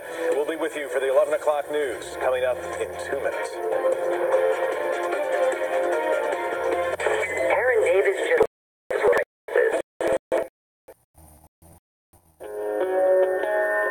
behind me there's a rescue happening. A truck driver who was stuck in the flood. News is happening live everywhere right now, so take me there live. Behind now, I can see pushing through. The last 18 seconds is the most critical. Look at this. This is just incredible. Don't worry about having perfect hair and a perfect desk. Just let me have it live. Raw, real. That's Fisher number 20, and it has been putting out more lava than the Rio Grande puts out water. I want to show you something. All of this has been flowing steadily into the ocean. That's the promise of ABC News Live. So when the biggest stories are playing out live, you're right there. These streets were almost overrun by who you can see the intensity of the battle there on the South Korean side. But where that gravel lands and the sand begins, that's North Korea. The groundbreaking exclusives. We trust him. I do trust him, yeah. I think he trusts me, and I trust him. Remarkable access. Stunning visuals. Unmatched straightforward reporting. From around the country to all across the planet. Breaking news live. There's an active shooter situation in South Florida. This is the 101 freeway right now near Lava. Look at those massive. Taking audience with you. There with We are here at the Royal Wedding. And there they come, right here. Around us. It's just like out of a movie. see it, feel it, understand it. Maybe they're staying, and you're staying. ABC News Live. The possibilities are limitless. The new GoodMorningAmerica.com. It is so good. It has everything right there. Ooh! Can I get an amen? With me all day.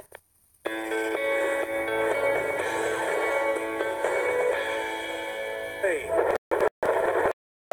In Wilmington, a heartbreaking discovery: mother and infant killed after a tree came crashing down on their home. It made it seem more real, the danger that people are talking about. The Triangle not escaping the damage. Your neighbors impacted by this unrelenting storm. We're not done with by a long shot. Our team of reporters and the First Alert Storm Team bringing you the latest from the coast to the Triangle. Thank you for joining us on our special storm coverage as it continues. Florence downgraded to a tropical storm, but still a serious rain event for North Carolina. Good evening, everyone. I'm Tisha Powell. Hi, unfortunately, death toll across North Carolina climbing to at least 5. And breaking right now in Fayetteville, 2 people killed in a house fire. This is not associated with the death toll connected to the storm because we don't know if the storm was responsible for this fire. You know, this fire happened in this home at Lake Club Drive and Rolling Hills Drive. It's believed a couple who lived in the home died. We also just learned within the past 30 minutes a firefighter was taken to Cape Fear Valley Medical Center with minor injuries. We're working right now to figure out what the cause of the fire was, and we'll keep updating you here on the air and online. And in Wayne County, an emergency evacuation underway at Willow Creek Nursing Home in Goldsboro. The nursing home bringing in 2 buses to move the patients. Half of the patients are going to Greensboro, the other half to Smithfield. And we're learning Wayne County leaders suggested the facility evacuate sooner since it is in a flood zone. As Chris is going to show us here in a few seconds, Wayne County is under a flash flood emergency tonight. And this video... That tree is about to go. You can see it pulling up from the roof. Here it goes. This video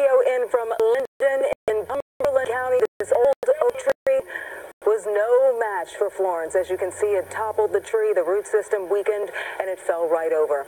And we have this fresh video from the Outer Banks tonight. This is Avon at high tide today. There's some damage to oceanfront homes and pools and some ocean overwash. There is a substantial impact from the rain that continues falling across the state right now. Chris is in the First Alert Storm Center to show us. Chris. Right, Steve and Tisha, we do have that new update in from the National Hurricane Center on Florence, and still, well, I guess a tiny bit of good news. It's now moving at 5 miles an hour instead of 3, but that's hardly any comfort to get this thing out of here.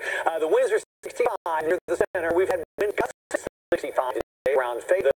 That position is about 15 miles northwest of Myrtle Beach. It made landfall around Wilmington around 7-8 this morning. You can drive to Myrtle Beach in an hour and a half, 2 hours from Wilmington tops, and it's there now to Myrtle Beach. I've been spending the day, again, just sort of wandering south and southwestward, but the Hurricane Center's forecast track from yesterday is pretty much on the money. As a matter of fact, interestingly, on Sunday, the 5-day forecast for landfall today at near Wrightsville Beach was off by 2 miles. So some of that was luck, but a lot of skill in that too. So hats off to the Hurricane Center for that forecast. And the good news is the forecast for it to be a Category 2 or 3 or 3 or 4 didn't pan out, but still, it's a devastating storm. That track, again, continues to take it across the Midlands of South Carolina, back into our state, again, as a tropical low, just sort of a remnant low, but that's going to spread very heavy rains into our mountains. The entire state's going to be impacted by this. Many times a hurricane can impact just the eastern part of the state. There have been hurricanes that have hit the Outer Banks that the sun stays out in the triangle the entire time. You wouldn't know there was a strong hurricane battering our coast on that track. But the tornado watch out now, expired at 11. A new one hasn't been issued, but there is a tornado warning again for Lenoir County, so we have to be alert for Wayne County once again because those bands are moving towards the northwest. But these flash flood warnings are not going anywhere. They're in effect from the Triangle through Wilson down to Fayetteville, and they're going to stay in effect through much of the day tomorrow and into tomorrow night and probably into Sunday too, because Florence is moving at such a slow speed. The heavy rains, though, have ended across parts of the Triangle, the northern parts of the Triangle, but around Wake County, especially from the city of Raleigh southward, some pretty impressive rainfall now. This is moderate to heavy rain from Zebulon back into the city and then stretching back into sections of Chatham County into Lee County too, where there hasn't been a whole lot of rain today, comparatively speaking. In some of these heavier showers, there's some gusty winds for sure, and that rain continues. It's this area here that's been just hammered tonight. Wayne County into parts of Johnston County with tremendous amounts of rain. Around Indian Springs, that's rain coming down at the rate of 2 to 3 inches per hour. And around Goldsboro, it's coming down heavily too. These are the Doppler estimates of how much has fallen just today or since the storm began. Nearly a foot around Goldsboro. And you see through much of Wayne County, 6 to 12 inches of rain. Get into Johnston County, around Smithfield, it's about 4 to 6. But east of there, towards the Wayne County line, 7 to 10 inches of rain. And still more heavy rain streaming in off the coast. Then you get down towards Fayetteville. It's been a little bit easier for the folks there in terms of the rainfall. We haven't had an easy day at all.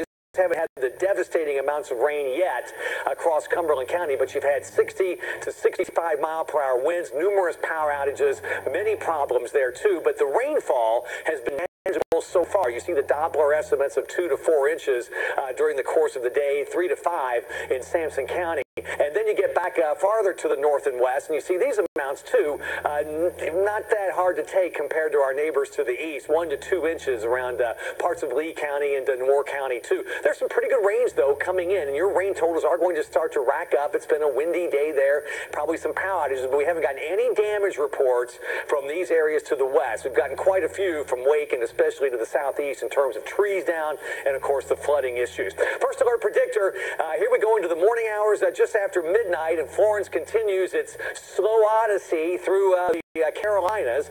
And we go through midday tomorrow. The heaviest rain is going to stay to the south. There'll be pockets of heavy rain in the Triangle and potentially to the north as well. But is this going to be more continuous down across the sandhills near the center of the storm? That's tomorrow night at 11:30. Radar could look a lot like it does now.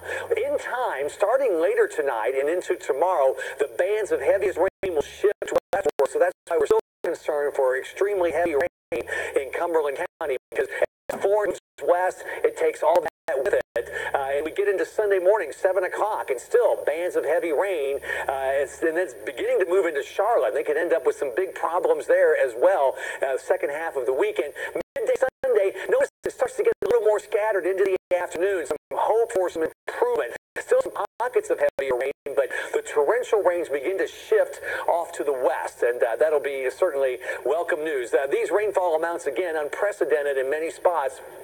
20 inches plus from near Wayne County to the south. You get into Cumberland County and up towards Johnson County, could be 15 to 20 in areas, 5 to 10 parts of the triangle, and then 10 to 15, because this is shifting westward. So areas haven't seen a whole lot of rain yet. Easily could during the day tomorrow. The winds have been an issue. These are the highest gusts today, 47, Raleigh-Durham International to 64 in Fayetteville. Goldsboro and Clinton, your sensors went offline before you could get any higher gusts. They certainly were more like 60 to 65. But notice now they've calmed down a bit, 36 at RDU, 41 mile-per-hour wind gusts in Fayetteville, and not getting reports from Goldsboro or Clinton, but they're probably up around 40, 45, maybe 50 in some of the heavier rain bands. And wind gusting to 25 or so off to the north. The winds tomorrow will still be strong, some gusts maybe to 40 in the triangle, but not as common. That could still knock down some trees and take some power lines with it. Sand Hills may see a gust of 55. I think it's more 45 to 50 now, and then 45 mile-per-hour gusts, lighter amounts off to the north. And that rainfall record, 24 inches in Floyd in 1999 near Wilmington. The storm total so far, Florence at 23.0. And that's around areas around in Carteret County, the Crystal Coast, where it's still raining heavily. So I think easily we're going to be rewriting the history books on that. RDU Airport kind of quiet, lots of cancellations. Good news down the road. It starts to improve Sunday, but especially next week, Tuesday, Wednesday. You see the browns there. That's mid-level dry air. That's going to put a stop to the rain finally for a few days at least. It may see a shower by Friday, but several dry days on the way. The sun will be back, but for many people, it's just going to be a real struggle to get things back to normal after tonight and tomorrow. First Alert AccuWeather 7-day forecast, slowly improving Sunday, and then Monday we may be able to take those rain chances down a little bit, and we'll certainly look forward to the drier weather. You know, when we're in these situations with this really serious weather in the short term, can't spend a lot of time on the long term. It does look like it'll be drier for sure, but maybe Monday some signs we might be able to drop those rain chances, and we'll get a chance to look at that a little bit later on. And I was looking for some good news in this, and the areas from Wayne County down to the Crystal Coast, those bands of intense rain, very concerning, because the emergency with the flooding now and the rain continuing for the next 4 or 5 hours at least, intense rain. Just a really heartbreaking situation there. Yeah, we're going to be requiring some dry days to start this recovery process. Absolutely, and at least we're getting into October, or will be eventually, where you get these extended. Normally, we get extended periods of dry weather in October. I know we had Matthew a couple years ago, but in October, sometimes 10 days, 2 weeks without a drop of rain, and we'll all be welcome whenever we can get. To dry out. Yeah. Thank you, Chris. And we'll be showing our viewers that flooding emergency underway in New Bern today. We'll be updating you on that in just a couple of minutes, but we want to get to tonight's breaking news. A tragedy unfolding in Cumberland County where 2 people have died in a house fire. Akila Davis, she brings us the latest from Lake Club Drive. That's in Fayetteville. We're learning some heartbreaking details this hour. 2 people were killed inside of this home because of a house fire. We are at the intersections of Rolling Hills Drive and Lake Club Road. Firefighters telling me they arrived on the scene. The entire single-story home completely consumed with flames. We're learning that fire officials had a difficult time getting inside of the home, obviously because of the thick smoke, the heavy flames. We're learning that the winds also posed as a problem for fire officials who were trying to knock down the flames. Once they finally knocked them down, they got inside and they discovered 2 bodies. They are not identifying those 2 bodies that they found. However, I did speak with neighbors, several neighbors in the community, who tell me that a elderly couple lived there. No word on if the 2 people found inside were them. So again, no word on the cause of that fire, but fire officials will continue investigating until they have answers. Back to you. Such a sad situation there in Fayetteville tonight. Akila Davis, thank you. We have been really focused on the area around Wilmington. They have been so hard hit by Florence. It came ashore earlier today, this morning, with winds of about 105 miles an hour. We've seen a lot of down, we've seen damage to structures, and we've seen power outages as well. We've actually had a few crews there. Gary Cooper is driving in Breaking News 1 in Wilmington. Gary, what are you seeing right now? Letitia, we're in the Greenwood neighborhood of Wilmington. That's about maybe a mile away from downtown Wilmington, right by the Cape Fear River. And this is just pretty much this is what you'll see all throughout the city of Wilmington and all throughout New Hanover County. Just hundreds of trees that are laying flat on the ground across streets and unfortunately on top of houses. As we know about the unfortunate story regarding the young woman and her newborn. But this is what it looks like all throughout Wilmington. I'm going to drive around here, and this is what it's like just to try and get around in the city of Wilmington. And we are now going down Castle Street, and this is just the shrubbery and the debris that you can see that Hurricane Florence has brought to Wilmington.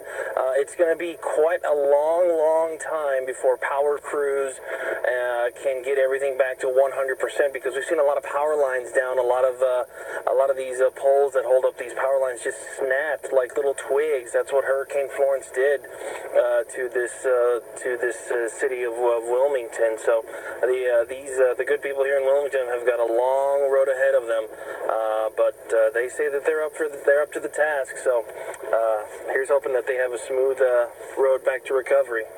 Steve, Tisha? Let's hope so. It is going to be a long one. And you keep driving slow, Gary Cooper, because there's lots of debris in the road. Those trees, you have to get right up on them before you actually see them. So be careful out there. That's exactly why there's a curfew in place in Wilmington and many other communities tonight. One of the hardest hit areas where the emergency situation continues unfolding tonight is New Bern and Craven County, where we were talking to a county commissioner earlier tonight who said, please pray for our community. Please send you can, because the water rescues continue. Something like 400 people who were trapped in their homes have been rescued there tonight. Our Ed Crump is live near New Bern, and Ed, you had a very difficult time on the road trying to get from Greenville to New Bern. Lots of roadblocks, down trees, power lines. What was that drive like?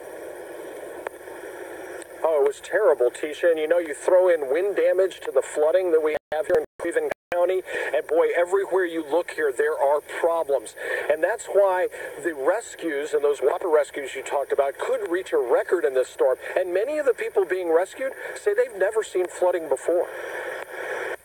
Down a long wooded driveway off Highway 17 just north of New Bern, an elderly woman and her son live in this house. While it's on high ground, the mother and son today realized they were surrounded by floodwaters. I seen some rain now, a lot of water stuff, but I don't deal with this bad here. Right, and her son say that's why they didn't evacuate. They've been through numerous storms and were never before concerned. I think it's about 10, something like that. 10 storms. And never anything like this? Nothing like this, no. Nothing like this. One of the rescuers says this isn't the first time he heard that in the past 36 hours. A lot of people say the same thing. Nobody evacuated. We started about 1:30 yesterday morning, running water rescue calls, and it's been a nonstop battle ever since. But the mother and son don't have a phone, so Terry Wright set out on foot, wading through the floodwater to get help. Soon he flagged down a man in a pickup truck. So right here, waving down, he was so nice. Let me use his phone, and of course, I'm so happy that he did. But what the Wrights didn't realize was that they were among hundreds of people asking to be rescued. Still, 2 men from the Little Swift Creek Volunteer Fire Department showed up and carried the mother and son to safety. We all need a little help every now and then. I didn't think we did it, but I really, and I can't thank these guys enough. I just couldn't say thank you enough for y'all. Yeah, and there are a whole lot of people tonight in eastern North Carolina who are thankful to first responders and rescuers.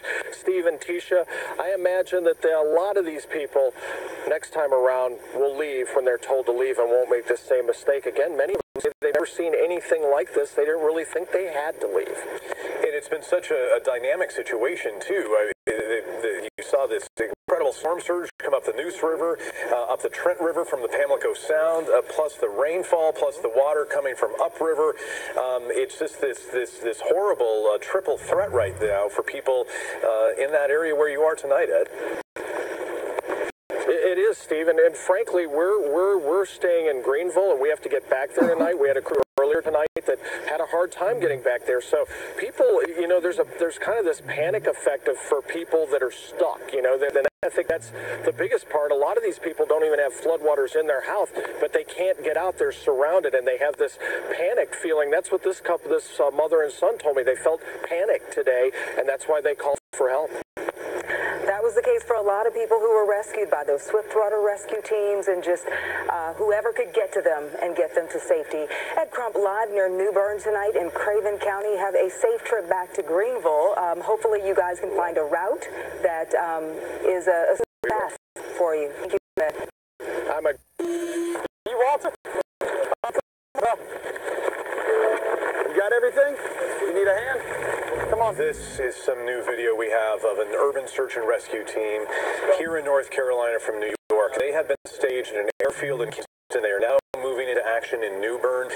They have a lot of experience. They went and helped people in Hurricane Maria in Puerto Rico. They've also been deployed to Hurricane Irma, Hurricane Harvey last summer in Houston. And we are so lucky to have them here. There are more than 1,150 of these urban search and rescue teams that FEMA has assembled, these swiftwater rescue teams, and they are continuing to take shelters tonight. And shelter people are doing an amazing job, too. There are 22,600 people in shelters across North Carolina tonight. 150 shelters are open. In fact, UNC Chapel Hill is going to be opening a mass shelter. That'll be open at the Friday Center tomorrow. So there are safe places for these people to go once they are evacuated from their homes. Yeah, we'll give you more information on that once we find out if it's pet friendly or not and what are the particulars. But if you're going to go to a shelter, they say bring your comforts from home, pillows, blankets, medications that you may need, some extra clothes and snacks and things like that, because really you don't know how long you're going to be there. There's also a lot of concern about the rising waters in the Lumber River in the days ahead. Lumberton is one of those areas still trying to recover from Hurricane Matthew 2 years ago. Michael Perchik is there tonight, keeping an eye on things. It looks like you're still getting some wind from Florence, and we also hear some rain too, Michael. Steve and Keisha, 2 minutes ago, I was about to tell you how it's really slowed down here and the rain had kind of dissipated, but that's kind of been the story of this evening here in Lumberton. On and off, fairly consistent rain, sometimes harder, sometimes a little bit softer. It's now just picked up. The wind certainly, though, has calmed down a little bit. Step out of the shot here. We're on Carthage Road right near I-95 in Lumberton. As you see, this stretch of roadway still has power. Parts of Lumberton does not have power, or do not have power. Parts of Robinson County without power as well. If we can show you some video, these are volunteers and city staff setting up sandbags. Now, as you guys have mentioned a number of times tonight, Lumberton was hit very hard back in with Hurricane Matthew. This is along I-95 and West 5th Street, setting up those sandbags in an effort to try and prevent that same flooding from taking place. That's right near the train tracks. Now, we actually just came back from the Lumber River probably within the last 10 minutes. We have not seen much of a change when we were out there at 8 o'clock. The water is certainly flowing probably a little bit more quickly than it was earlier this afternoon, but probably not an immediate cause for concern right now, and part of it is because rain has slowed down just a little bit over the past hour or so here in Lumberton, but that sustained rain that we are expecting here in Lumberton and Robinson County will be a concern for residents as they continue to try to make their way through Hurricane Florence. But from a business perspective, downtown Lumberton, very quiet all day. This stretch of roadway in I-95 is pretty much just hotels at this point. If you are on the roadway, be advised, a lot of gas stations are closed. The ones that are open have very few tanks that are available, and it's just not a great scene. And as you can see right here, our photojournalist Rob Justin pointing, we've seen several vehicles try to make their way to this BP to fill up, and obviously to no avail. They have boarded up here and likely will be boarded up, and it looks like we actually may have another car trying to find a way in as well. But we'll be taking another look at Lumber before before we start making our way back to the Fayetteville area. But again, the good news here in the past hour or so, the rain has slowed down a little bit. The wind has died down a little bit, but it's sustained next 24 to 36 hours that folks here will be looking at. And after going through Matthews a couple years ago, they are prepared for anything, Steve and Tisha. Yeah, that was a tough lesson to learn 2 years ago with Matthew, that these storms can be so unpredictable and the water dries so quickly. Michael Perchik in Lumberton, thank you. We want to take you above us, high above us right now. Look at the view of Florence from the International Space Station. Our astronauts up there are actually looking down on us here in the Carolinas, looking down at Florence right now, and that is what they're seeing. That is the live view from space right now. It's really been amazing to watch this from the ISS through the week. We've seen that eye as it was moving across the Atlantic as a Category 4 storm earlier this week. Thankfully, it arrived here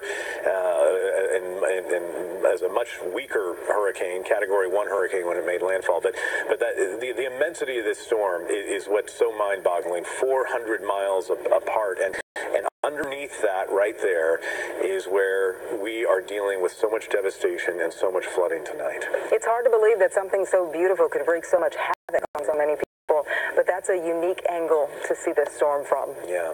Other people are having trouble getting into the air. They have had flight plans in and out of the RDU airport, but flights were canceled today, something like 150 flights today, and there are about 70 flights canceled in and out of the RDU airport tomorrow. And people are still being advised to call their airlines before even going to RDU. Josh Chapin is standing by live to give us an update from RDU tonight. Josh. Yeah, Steve, Tisha, you know, usually at 11:20-ish on a Friday night at RDU Airport, usually there's a lot more action going on, at least with people getting into town, maybe people who are commuting home from a week on the road, but right now, very quiet, and the big board will show you just how quiet it is. You see all the red there, flights from just about anywhere you can think of up and down the eastern seaboard, also Chicago canceled, Houston canceled, Denver, Toronto. The only flights that are still due in at this hour, we have an 11:45 coming in the next 20 minutes or so on Delta, and from Atlanta, and then a flight from Minneapolis. As for what's going on tomorrow, really contact your carrier before doing anything, and that's what the airport is telling us. A good place to look is RDU's Twitter page. They have a lot going on here to help you out and sort through some of the particulars, sort through what is going on. We did catch up with a few people that made it into RDU tonight. Delta seemed to be the only flight that was coming, the only carrier, I should say, that was coming into RDU. We talked to some folks that were coming in from Atlanta, a couple other folks that were coming in from Detroit, and they said it was a bit of a bumpy flight, but they are just thankful that they were able to get in. Now, a couple things I want to share with you, the latest update that we had from the RDU folks. Southwest, a lot of people have been asking me about that. That is Terminal 1. We're in Terminal 2. Southwest flies out of Terminal 1, and they had canceled flights on Thursday as well as today. What we know tonight is that their ticket counter will be open tomorrow morning at 11 a.m., Saturday morning at 11 a.m. It's unclear at this point. I'm going to go do some more digging on that, but if that means that flights are going to start going out at 11 a.m., but at least they're opening their ticket counter. Also, Alaska Airlines ticket counter is opening at 2 o'clock. But if you're headed out of here in the morning, we caught up with a few folks that are waiting for 6 a.m. flights. They don't know if those are getting out. You're really going to want to check with your carrier, though, before heading out in the morning. We're going to continue monitoring the conditions out here, talking to some more folks, whoever might be coming in later tonight, and more throughout the night. Back to you guys. All right, Josh, thanks. Yeah, it's probably going to take several days to get everybody on those planes and get them out after so many flights were canceled. We know flights are always full. There aren't a lot of empty seats, so when you have something like this happen, it does take days. The effects last for days in trying to get those people where they're trying to go. They're going to be dealing with quite a backlog for quite a while. Yeah. Well, with Florence moving into the Triangle, we're starting to see some damage.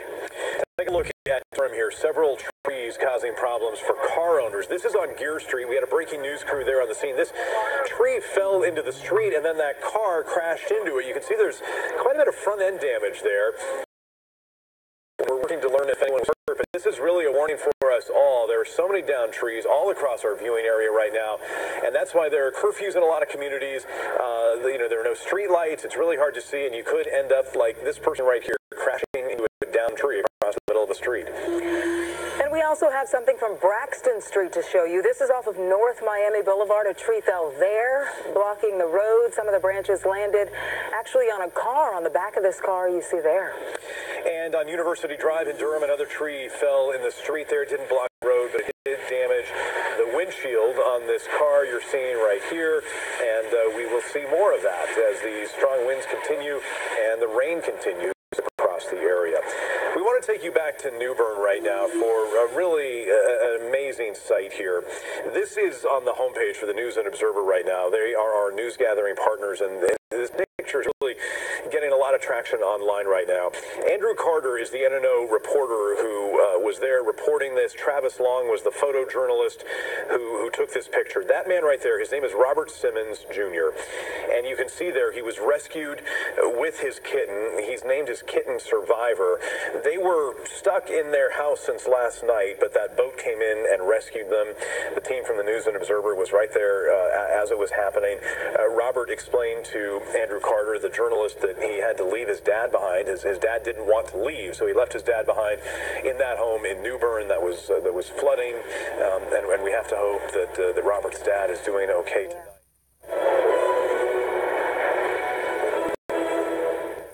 ABC World News Tonight with David Muir, reporting tonight from Wilmington, North Carolina.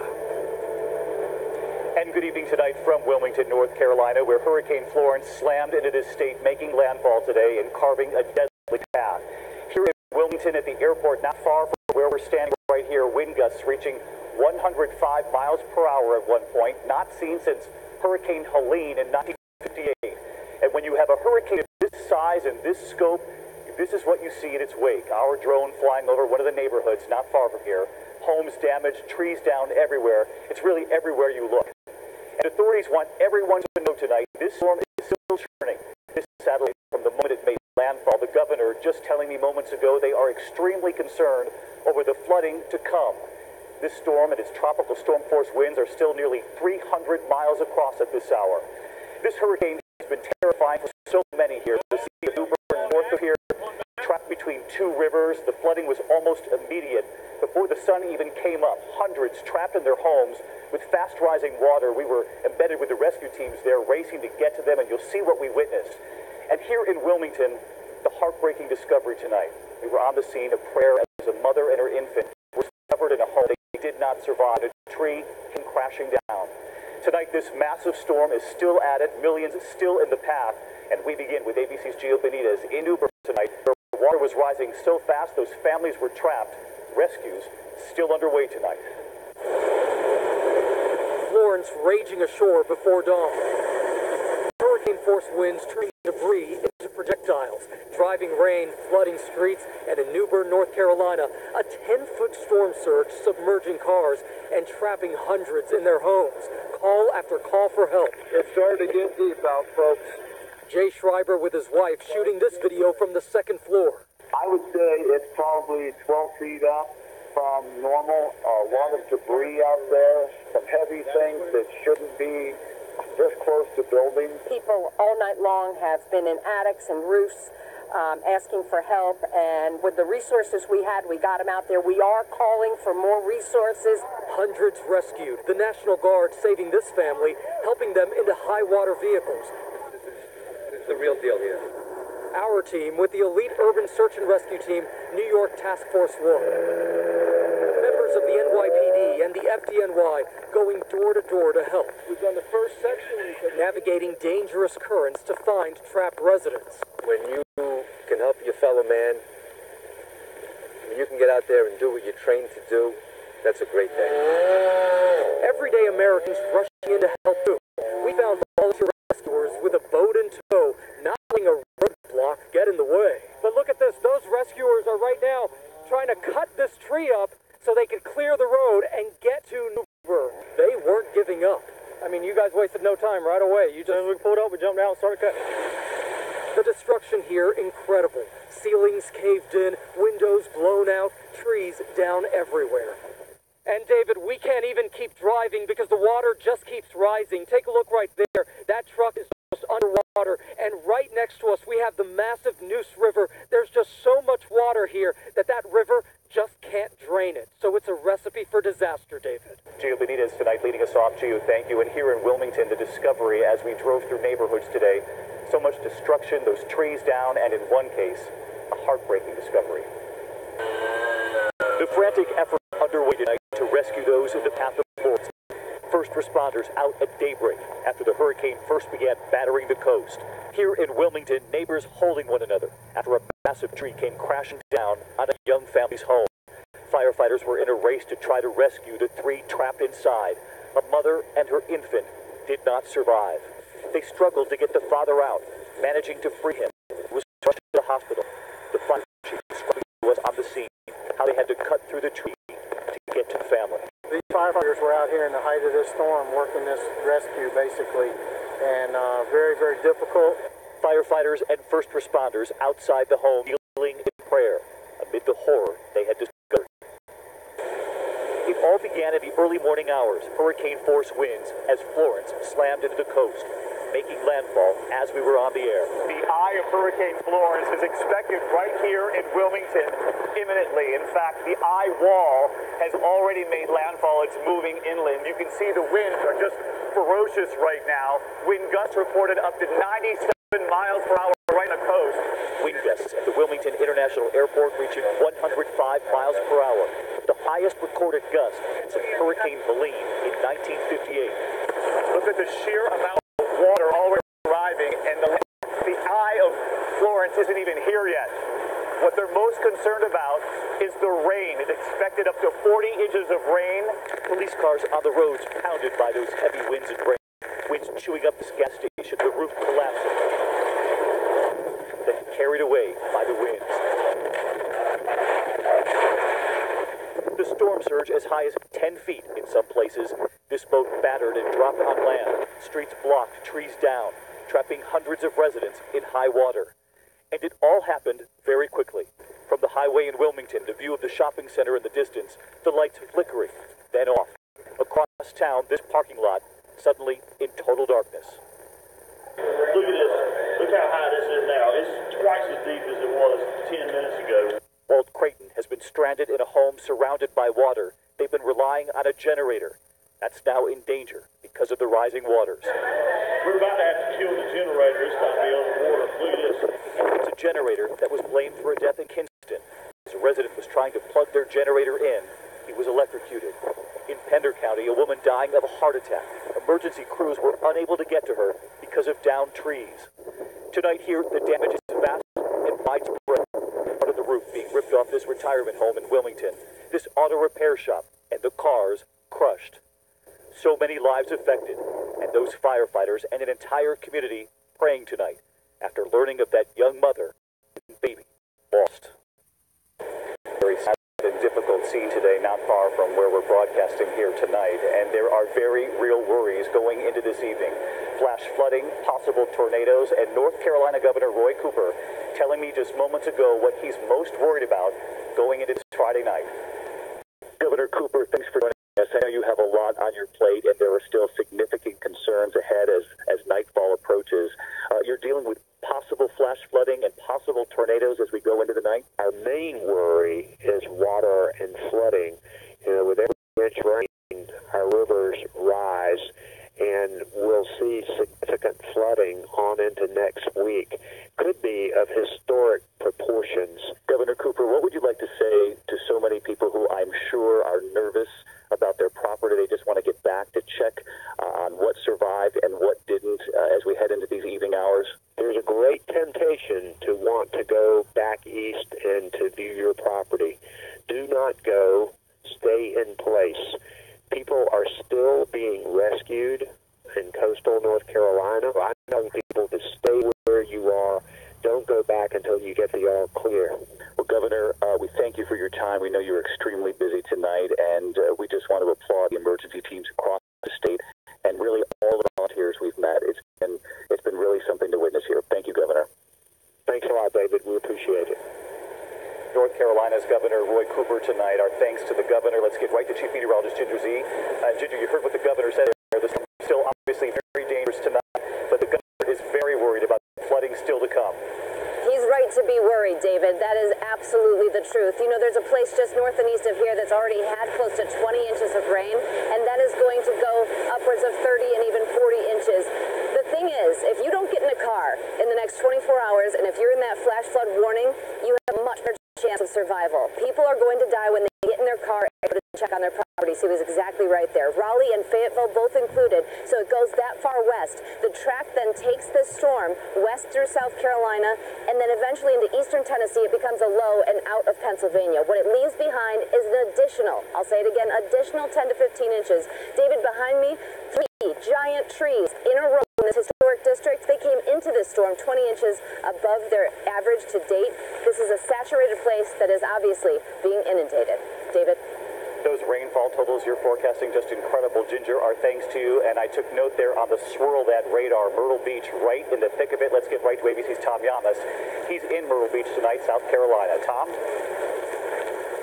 David, good evening to you. Florence is pounding the South Carolina coast right now, and the winds are shifting right now. All the wind is flowing the water from the ocean up into this land up here. They're waiting for a 2 to 4 with surge. What they're really worried about historic and catastrophic flooding that could take over 2 to 3 days.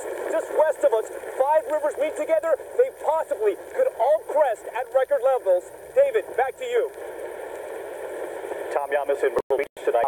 Our thanks to you and to our entire team covering this hurricane, and we're going to have much more later in this broadcast. But in the meantime tonight, we do move on to the other developing stories this Friday evening. President Trump's former campaign chairman, Paul Manafort, flipping, and now tonight cooperating with Robert Mueller, entering into a plea deal with the special counsel, pleading guilty to 2 counts of conspiracy to avoid his upcoming trial. In court today, Manafort promised to cooperate, quote, fully and truly. Court documents adding that cooperation would be on, quote, any and all matters.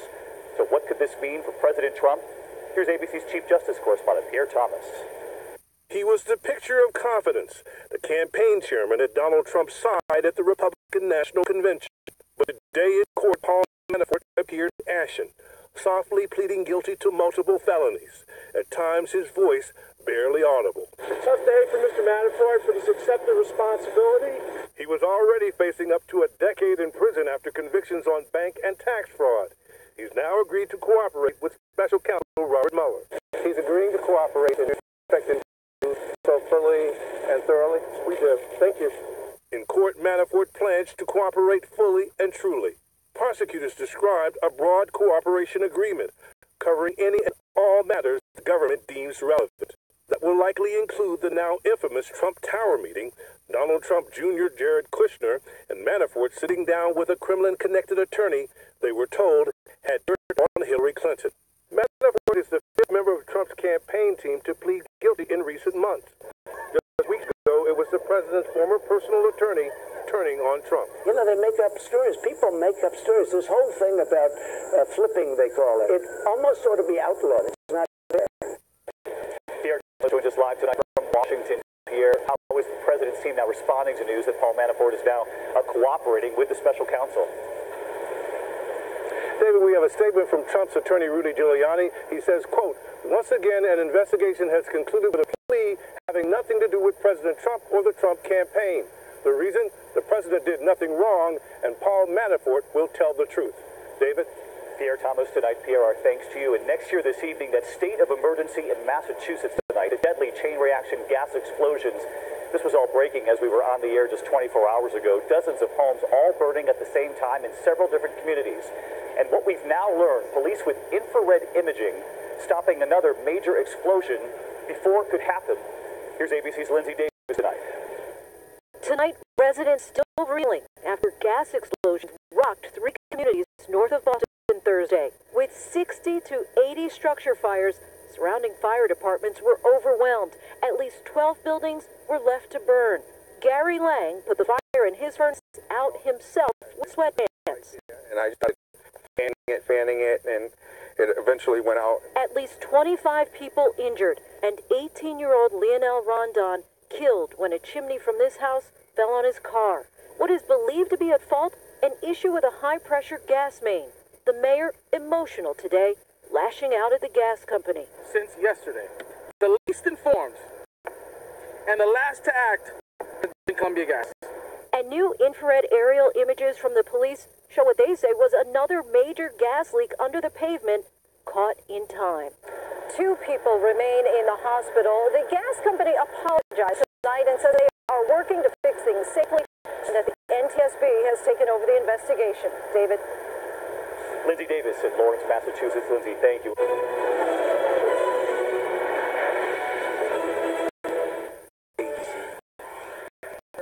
When the tree came down, we've seen trees like that all over Wilmington. Big, huge trees that have been there for years. Down, the ground just so moist, and along with the wind gusts. Even down here along the riverfront, several trees down, several branches down. And so all around, people are on guard. We're talking about power. More than 80% of Wilmington is without power. And it's not going to get any better probably until tomorrow when crews can come out and start assessing the damage. Because right now, with the wind gusts and the rain, they just have not been able to do that. We have seen a lot of emergency crews and police and fire out, canvassing the area, making sure they're helping whoever needs help. But as far as actually tackling, getting rid of those trees along the roadways and everything, that has not been tackled yet, and it's not expected to at least until tomorrow. Mandatory curfew is in effect right now. The curfew's from 10 o'clock at night until 6 in the morning because they really want to keep people inside. But where that gravel ends and the sand begins, that's North Korea. The traffic lights work. Nothing's open. Nowhere to eat. The hotels are all full, but they're running on generators. There's not much power there. So the biggest news down here in downtown, the historic area, is a Cape Fear. Still, they're watching it. At the height of the storm, it did breach over to here, this area, but it's gotten much better, and it's not getting on beyond Water Street here is what I'm talking about here, but still a concern with all this rain that continues to fall here in the Wilmington area. Stephen, Tisha? Yeah, the rain continues falling. The problems continue mounting. There's so much damage to deal with there. Just the assessment alone is going to understand. Maybe they're tackling this, but when you're talking about the down power lines and the down trees and the damage to structures, it's going to be interesting to see when it's light out tomorrow morning and what you and your crew are able to find. It really is, because we're talking about lots of neighborhoods here. As we actually drove in, got onto Wrightsville Beach, but right before the drawbridge where they were stopping us, and it was amazing the widespread amount of damage with the neighborhoods. You couldn't even get into some of the neighborhoods, the big trees that were down, even on major roads and everything like that. So it was hard to maneuver around the streets. Once you got to one, you thought you could get to the next, and you were stopped with the trees. And so a lot of concerns out there. It's not something that's going to go away with a day or two. It's going to take them weeks to be able to recover just with the damage that's happened so far. We're not even talking about as this rain continues to fall. It's going to the ground is going to get more moist and more trees can fall over, and especially if the wind gusts continue. We're kind of in a lull point right now, but who knows what happens overnight as more bands move through, because I don't think we're out of it by any means right now. And there's still the untold story of what's happening in the coastal communities, places like Wrightsville Beach where the bridge is closed. You can't get over there. Places like Carolina Beach and Curie Beach over the Snows Cut Bridge just south of Wilmington. We're going to be anxious to see what tomorrow will bring in terms of what you can show us there as well, Diane. And that's the thing. A lot of people are asking us, why aren't we on those beaches? We can't get onto those beaches. We'd love to show you. I have seen some pictures of the beach downtown. There was some flooding there. We don't have any damage or anything like that.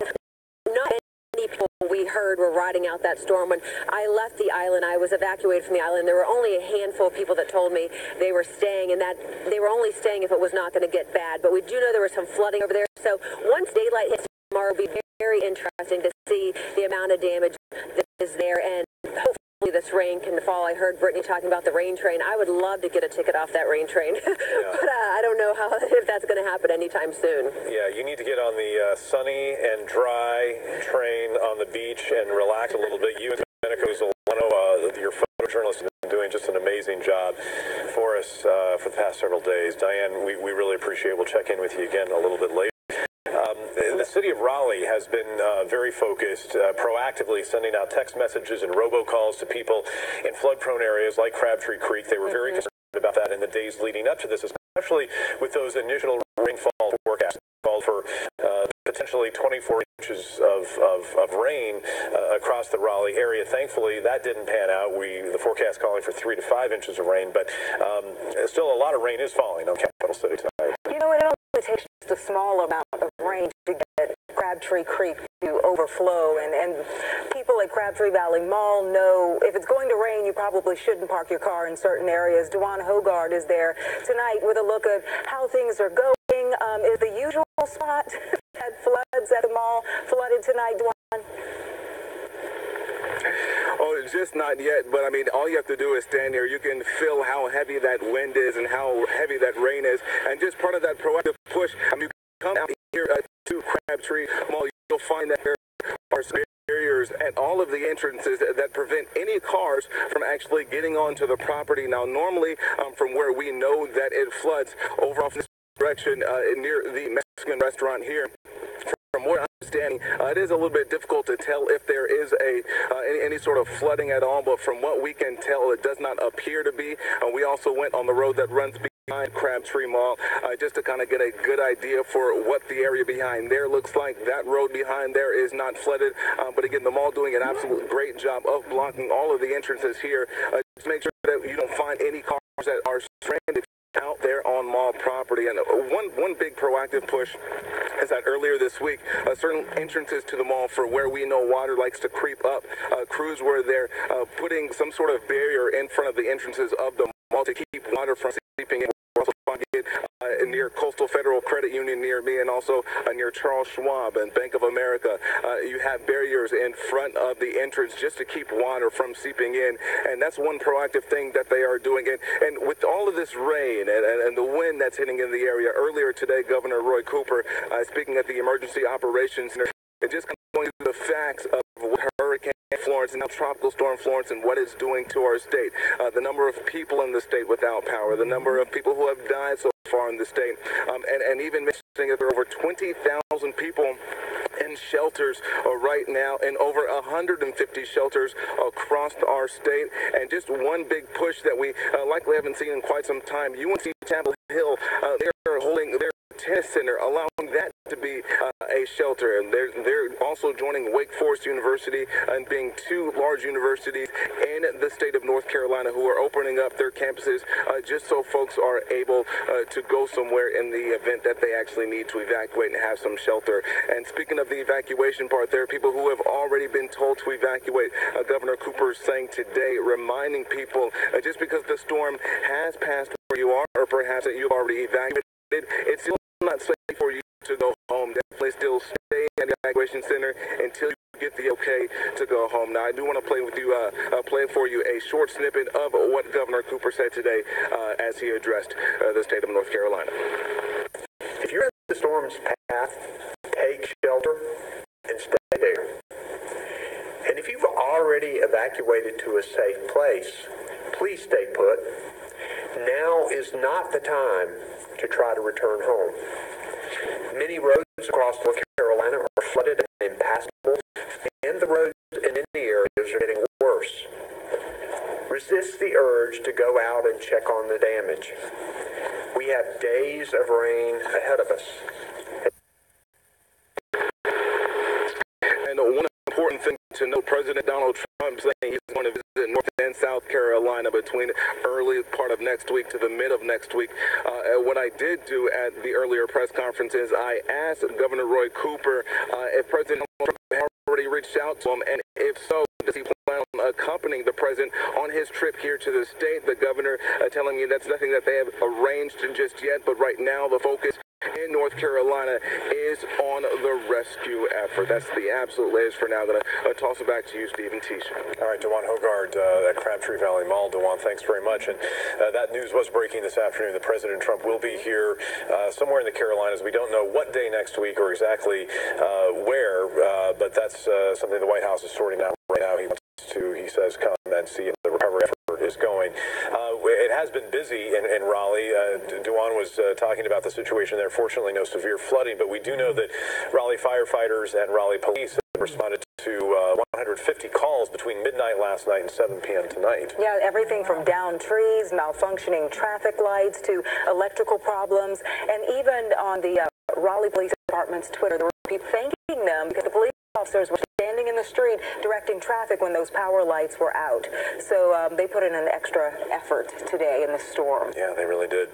All right, the Carolina Hurricanes are getting ready for their season right now, and they say they feel a special obligation because of their name to help out in times like this. You know, sports teams and athletes, they tend to want to help out when people are in need. Mark Armstrong is standing by to tell us exactly what they're going to do. Yeah, there's lots to talk about in this regard. It was a newsy day for the Carolina Hurricanes yesterday. Justin Williams, officially named captain of the team. Victor Rask needs surgery after slicing 2 of his fingers in the kitchen. And then, of course, day 1 of training camp. But in the background of all of that, the knowledge amongst the team and the players that a hurricane was bearing down on our state, being named for a force of nature and trying to play with that kind of ferocity on the ice is one thing, but watching the real-life destruction of a hurricane is certainly quite another. Some of the players were more informed than others, but everybody knew about it. The Canes released a statement this evening from President and GM Don Waddell. It says, "We are heartbroken watching the scenes of destruction caused by Hurricane Florence. As an organization, the Hurricanes have always felt a special responsibility to assist those affected by devastation from tropical storms, from Katrina and Sandy to Harvey and Matthew. As Florence passes, we will activate our resources to identify areas where we can best help to assist our neighbors in getting back on their feet and rebuilding. In the meantime, we are keeping our friends in Wilmington, New Bern, and all areas in Florence's path in our thoughts and prayers." And the Canes said specifics of what they'll be doing will be announced in the coming days as they kind of assess the situation and see where they can most be of help. Now, the Canes, not the only ones to speak today. The ultimate sports icon, Hornets owner Michael Jordan, also released a statement. He's going to partner with the Red Cross, the United Way, and food banks to get help to those who need it. From MJ, he said, "It is truly devastating for me to see the damage that Hurricane Florence is doing to my beloved home state of North Carolina and the surrounding areas. The recovery effort will be massive, and it will take a long time to repair the damage and for families to get back on their feet. And together with the NBA, we launched a platform to aid those most impacted.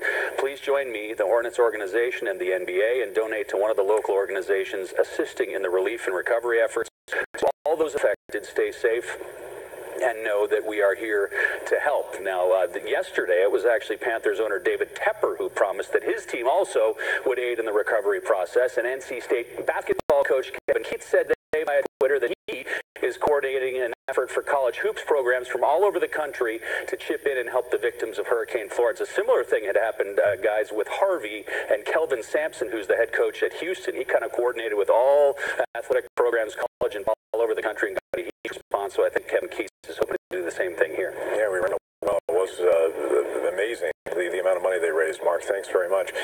Mark mentioned Michael Jordan. His hometown, of course, is Wilmington. Wilmington has been really hard hit. The eye of the storm went through there today. So many people are in a tough spot there, and we want to show you some of the hardest hit areas of Wilmington. What we've been able to see through the day there as our crews have been out and around. Ted Oberg from our sister station KTRK has a report for us. Hopefully this is the day that this wind and rain will finally stop here in Wilmington, so the cleanup work, like getting rid of all of these uprooted trees, can finally begin. The street as we were waiting for this Category 1 storm was tough. Wow. I'm going to come a little closer. By sunup, it was clear the wind and rain had punished this community overnight and wasn't letting up. The eye wall of the storm is about 8 to 10 miles. Florence's eye wall crossed 10 miles from downtown Wilmington before turning south and west and skirting the coast for hours. But it doesn't mean it saved this community from damage. For a time, the Cape Fear River ran the wrong way, creating whitecaps and minor flooding. Glass littered the streets. Stuff coming down all night long. Windows were broken on buildings all over town. Metal ripped from roofs, skipped into the air. Whoa, look out. Let me, all right. I'm okay. We're okay. That was just a not cut. That was a bit of a surprise. Frightening, but no injuries. Not even a comparison to the loss across this community. This home lost its tin roof in the middle of the night. It flew off. The wind, man. I mean, the wind started picking up really strong last night. Trees are toppled everywhere. And the worst loss of all, one giant tree fell on this home into a bedroom, killing a mother and her 6-month-old child. Certainly that a tragic moment in a very tough day for Wilmington that few here will ever forget.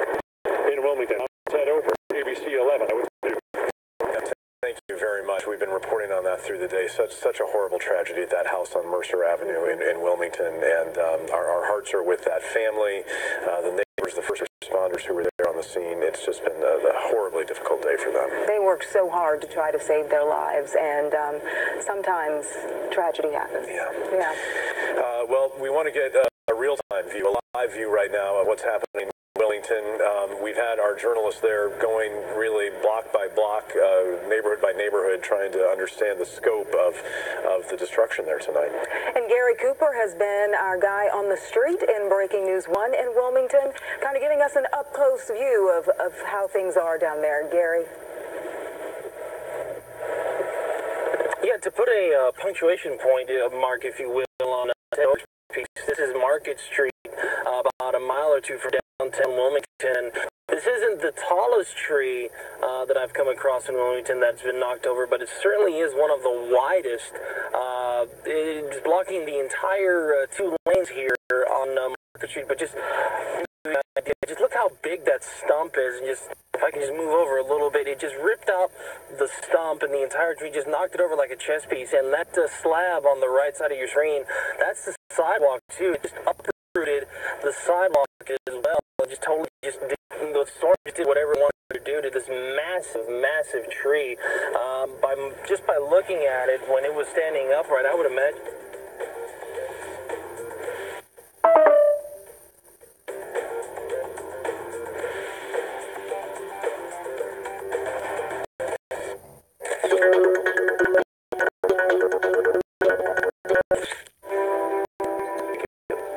Playbook's not the only thing I want to talk to you about. I hear you plan on taking a knee during the national anthem this season. Yeah, Coach. I'm kneeling in protest to stand up against racism.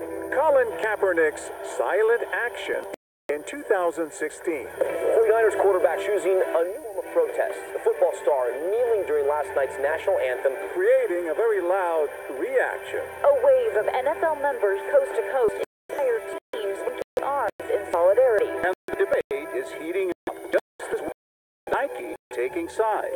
So don't ask if your dreams are crazy. Ask if they're crazy enough.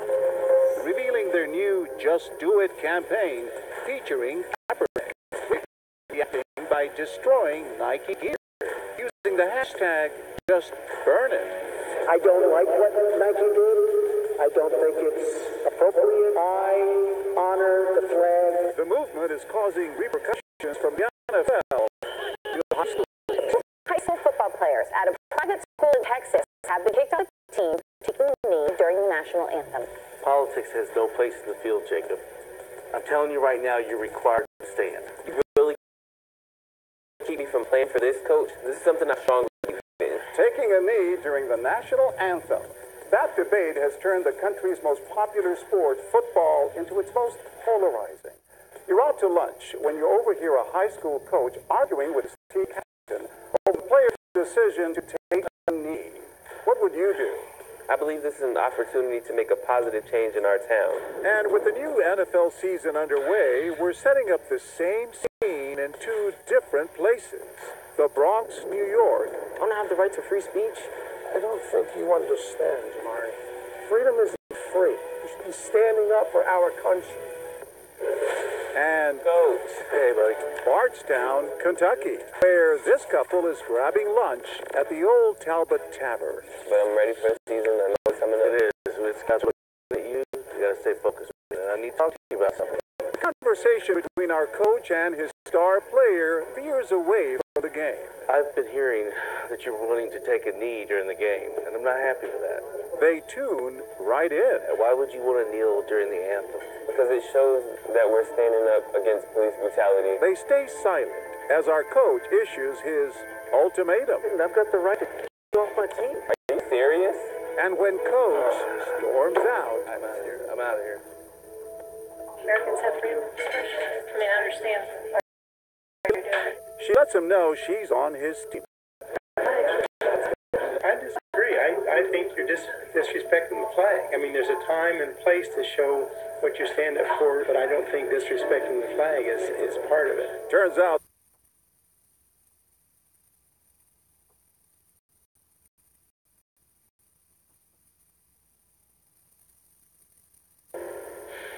This is a love story, but don't expect a happily ever after. Not when it entangles one of this country's biggest drug lords and his young lover. Blonde, beautiful, and bloody-minded, prepared to calmly organise the execution of two innocent men. It's a soap opera-like saga spanning 7 years. Love letters, secretly recorded phone calls, an arrest on a crowded city street, jail sentences and betrayal. It's the story of Charlotte's Web. Charlotte Lindström hails from a middle-class suburb in Stockholm, Sweden. Her parents would later say she had no particular ambition, she just wanted to be special. When Charlotte was 19, she came to Australia with a group of school friends and met Stephen Spallavero, an older man by 18 years. Stephen and Charlotte's love story began when she was working on the door at a gentleman's club that Stephen owned. Charlotte had expensive tastes and Stephen funded her love of all things designer. Within months, the pair was living together in a waterfront suburb of Sydney. Then 2 years into their romance, Stephen Spallavero had made it onto the police radar, all because of a phone call, not to police, but to the fire brigade. Emergency police, fire or ambulance. The fire brigade is being called to an industrial estate in the western Sydney suburb of Riverstone. Fire brigade then got a phone call on Triple O from a male who said that he was at the premises and that the secretary had rung up mistakenly thinking that there was a fire and there actually wasn't. Fire, please. What's taken part of the emergency? Police would later discover the mystery caller is Stephen Spallavero. The fire brigade told him, sorry mate, we've got to come and have a look anyway, we've had a report of a fire. But Stephen Spallavero is not finished yet. He tries again to divert the fire brigade, this time with a fake blaze. Fire brigade, I'd like to report a brush fire at Windsor Road. It's like a car or something. Okay. But it's too late. The fire brigade turned up and still fearing that there was a fire inside. They used some bolt cutters and cut through the padlock on the gate and then broke into the factory. No fire, but something Stephen Spallavero didn't want the fire brigade or police to ever see. And found what they believed to be a drug lab. And it was enormous. One of the most sophisticated, extensive setups police had ever seen.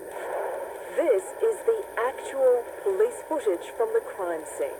Well, when I first walked in, I was shocked at the pure scale and the size of the equipment inside the laboratory. Large stainless steel vessel.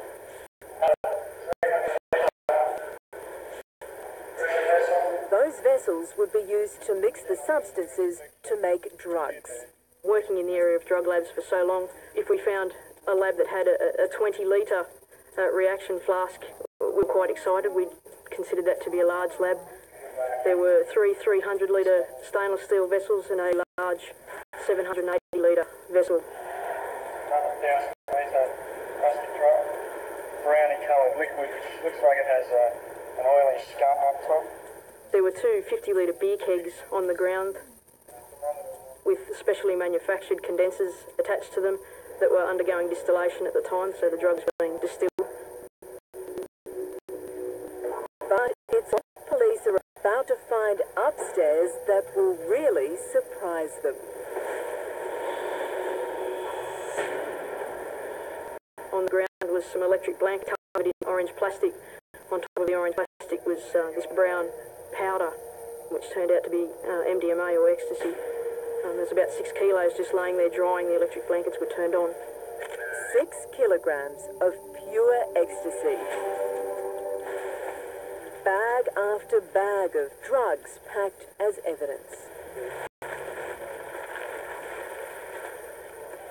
1.140 kilos. Police are far from over. In the room next to the orange plastic were 3 tablet presses. One of them had some powder in one of the hoppers, so it was ready to press some tablets out. This is where the ecstasy pills would be pressed and stamped. The whole process from taking the precursor chemical through to the final drug and there as a Downstairs, the drugs would be brewed. The ecstasy would be dried on the orange plastic before being fleshed out with other chemicals and pressed into a form. And the amounts of drugs are massive. All up, police find 40 kilograms of pure ecstasy. That would be worth $127 million. I knew I probably wouldn't see another drug lab that size. It was massive. It takes police 2 days to package up all the evidence, including any clues. Police confiscate a pair of Louis Vuitton shoes and a gas mask. These items will later become crucial to the drug investigation, one of the biggest Australia has ever seen. Then police find a lease for the property. We also got in contact with a real estate agent in Riverstone who leased the premises, and he had told us that he had leased it to a company called K&M Machinery, and the signature of the leasee was John Walker. And it was a false address, and checks that we'd made our own police computer system. John Walker, as far as we were concerned, did not exist. He didn't have a driver's licence, he didn't have a home address. So straight away I started to think that it was a false name. John Walker is an alias. It's not long before police get a tip-off. The man using the alias is in fact Stephen Spellavero. Over the next 12 months, detectives desperately try to get evidence on Stephen. They tap his phones, gather intelligence on him. They know where he's living and with whom. His lover, Charlotte Lindstrom. Detectives also go to a company that makes the equipment found in the lab to see if anyone can identify Stephen Spellavero as the drug lord. A number of workers at the machinery factory remember selling the same equipment that was in the drug lab to a man called John Matthews. John Matthews, or Stephen Spallavero, purchased that equipment that he was actually added to the Christmas card list. Police show the witnesses a list of photos, asking them to pick John Matthews. They make their selection. They had identified Stephen Spallavero as the man they know as John Matthews. I knew I was probably getting close to being able to charge Stephen Spallavero with the lab at Riverstone. The workers from the machinery company are prepared to testify against Stephen Spallavero. They become the key witnesses in the drug case. Their evidence could see Stephen Spallavero put away for life. With that, police get a warrant to search his apartment in inner Sydney. This is the actual police footage. Opening the door is his fiancée, Charlotte Lindstrom. Hello. Hello, we're just from the police. Is there anyone else home here at the moment? No. Do you mind if we just come in and have a quick look? No, no one just come in. I have a search warrant for the premises, so we are going to come in and see if there are any other people home. Who is it? At the time I executed the warrant, he wasn't there, he was fishing. We're here looking for Stephen Spallavero. Do you know where he is at the moment? He's on holiday. Whereabouts is he? He's in Cooktown. His Swedish girlfriend, Charlotte Lindstrom, was the only person home. With me I have Miss Charlotte Lindstrom, the occupier of the premises. Charlotte, I'll just show you the search. This is a valid search warrant for the premises. So what are you here for? Can you ask? Yeah, it's just, if you just, that's outlined here. This is what in particular we're looking for, but it's not limited to what's listed there. She appeared to be quite confident that the police wouldn't find anything to implicate Mr. Spallavero in any drug lab. But what does Charlotte really know? Is there something to find? Something even she doesn't know about? Somewhere in this suburban apartment could be the clue. The clue to tie Stephen Spallavero to the biggest ecstasy lab in Australian history.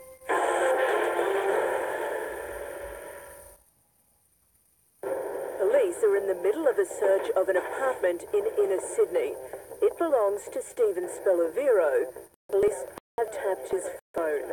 They believe Spallavero is responsible for a multi-million-dollar drug laboratory found in Sydney's western suburbs. Stephen Spallavero was well-spoken, well-dressed, polite, but I found him in the time that I got to know him over the the following 18 months, he was very manipulative and egotistical. But Stephen Spellavero is away, fishing in North Queensland. The only person home is 20-year-old fiancée Charlotte Lindstrom. And now she is watching as police turn their love nest upside down, looking for any proof her Romeo is a drug lord. In particular, anything that links Stephen to the drug lab at Riverston or the aliases that were used. We were more looking for evidence of the use of aliases, any business cards in those names, which we knew that he had. Police scour the house. With Charlotte looking on, police make a find, high on a shelf. The amount of cash and a pair of gloves. Several $1,000 by the look of it.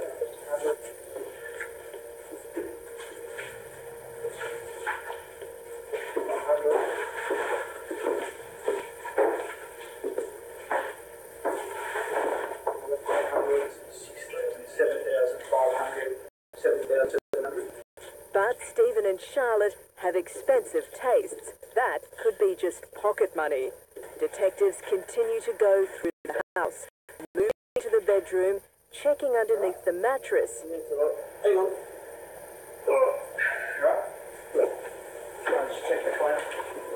Everywhere police go, Charlotte follows, shadowing their search.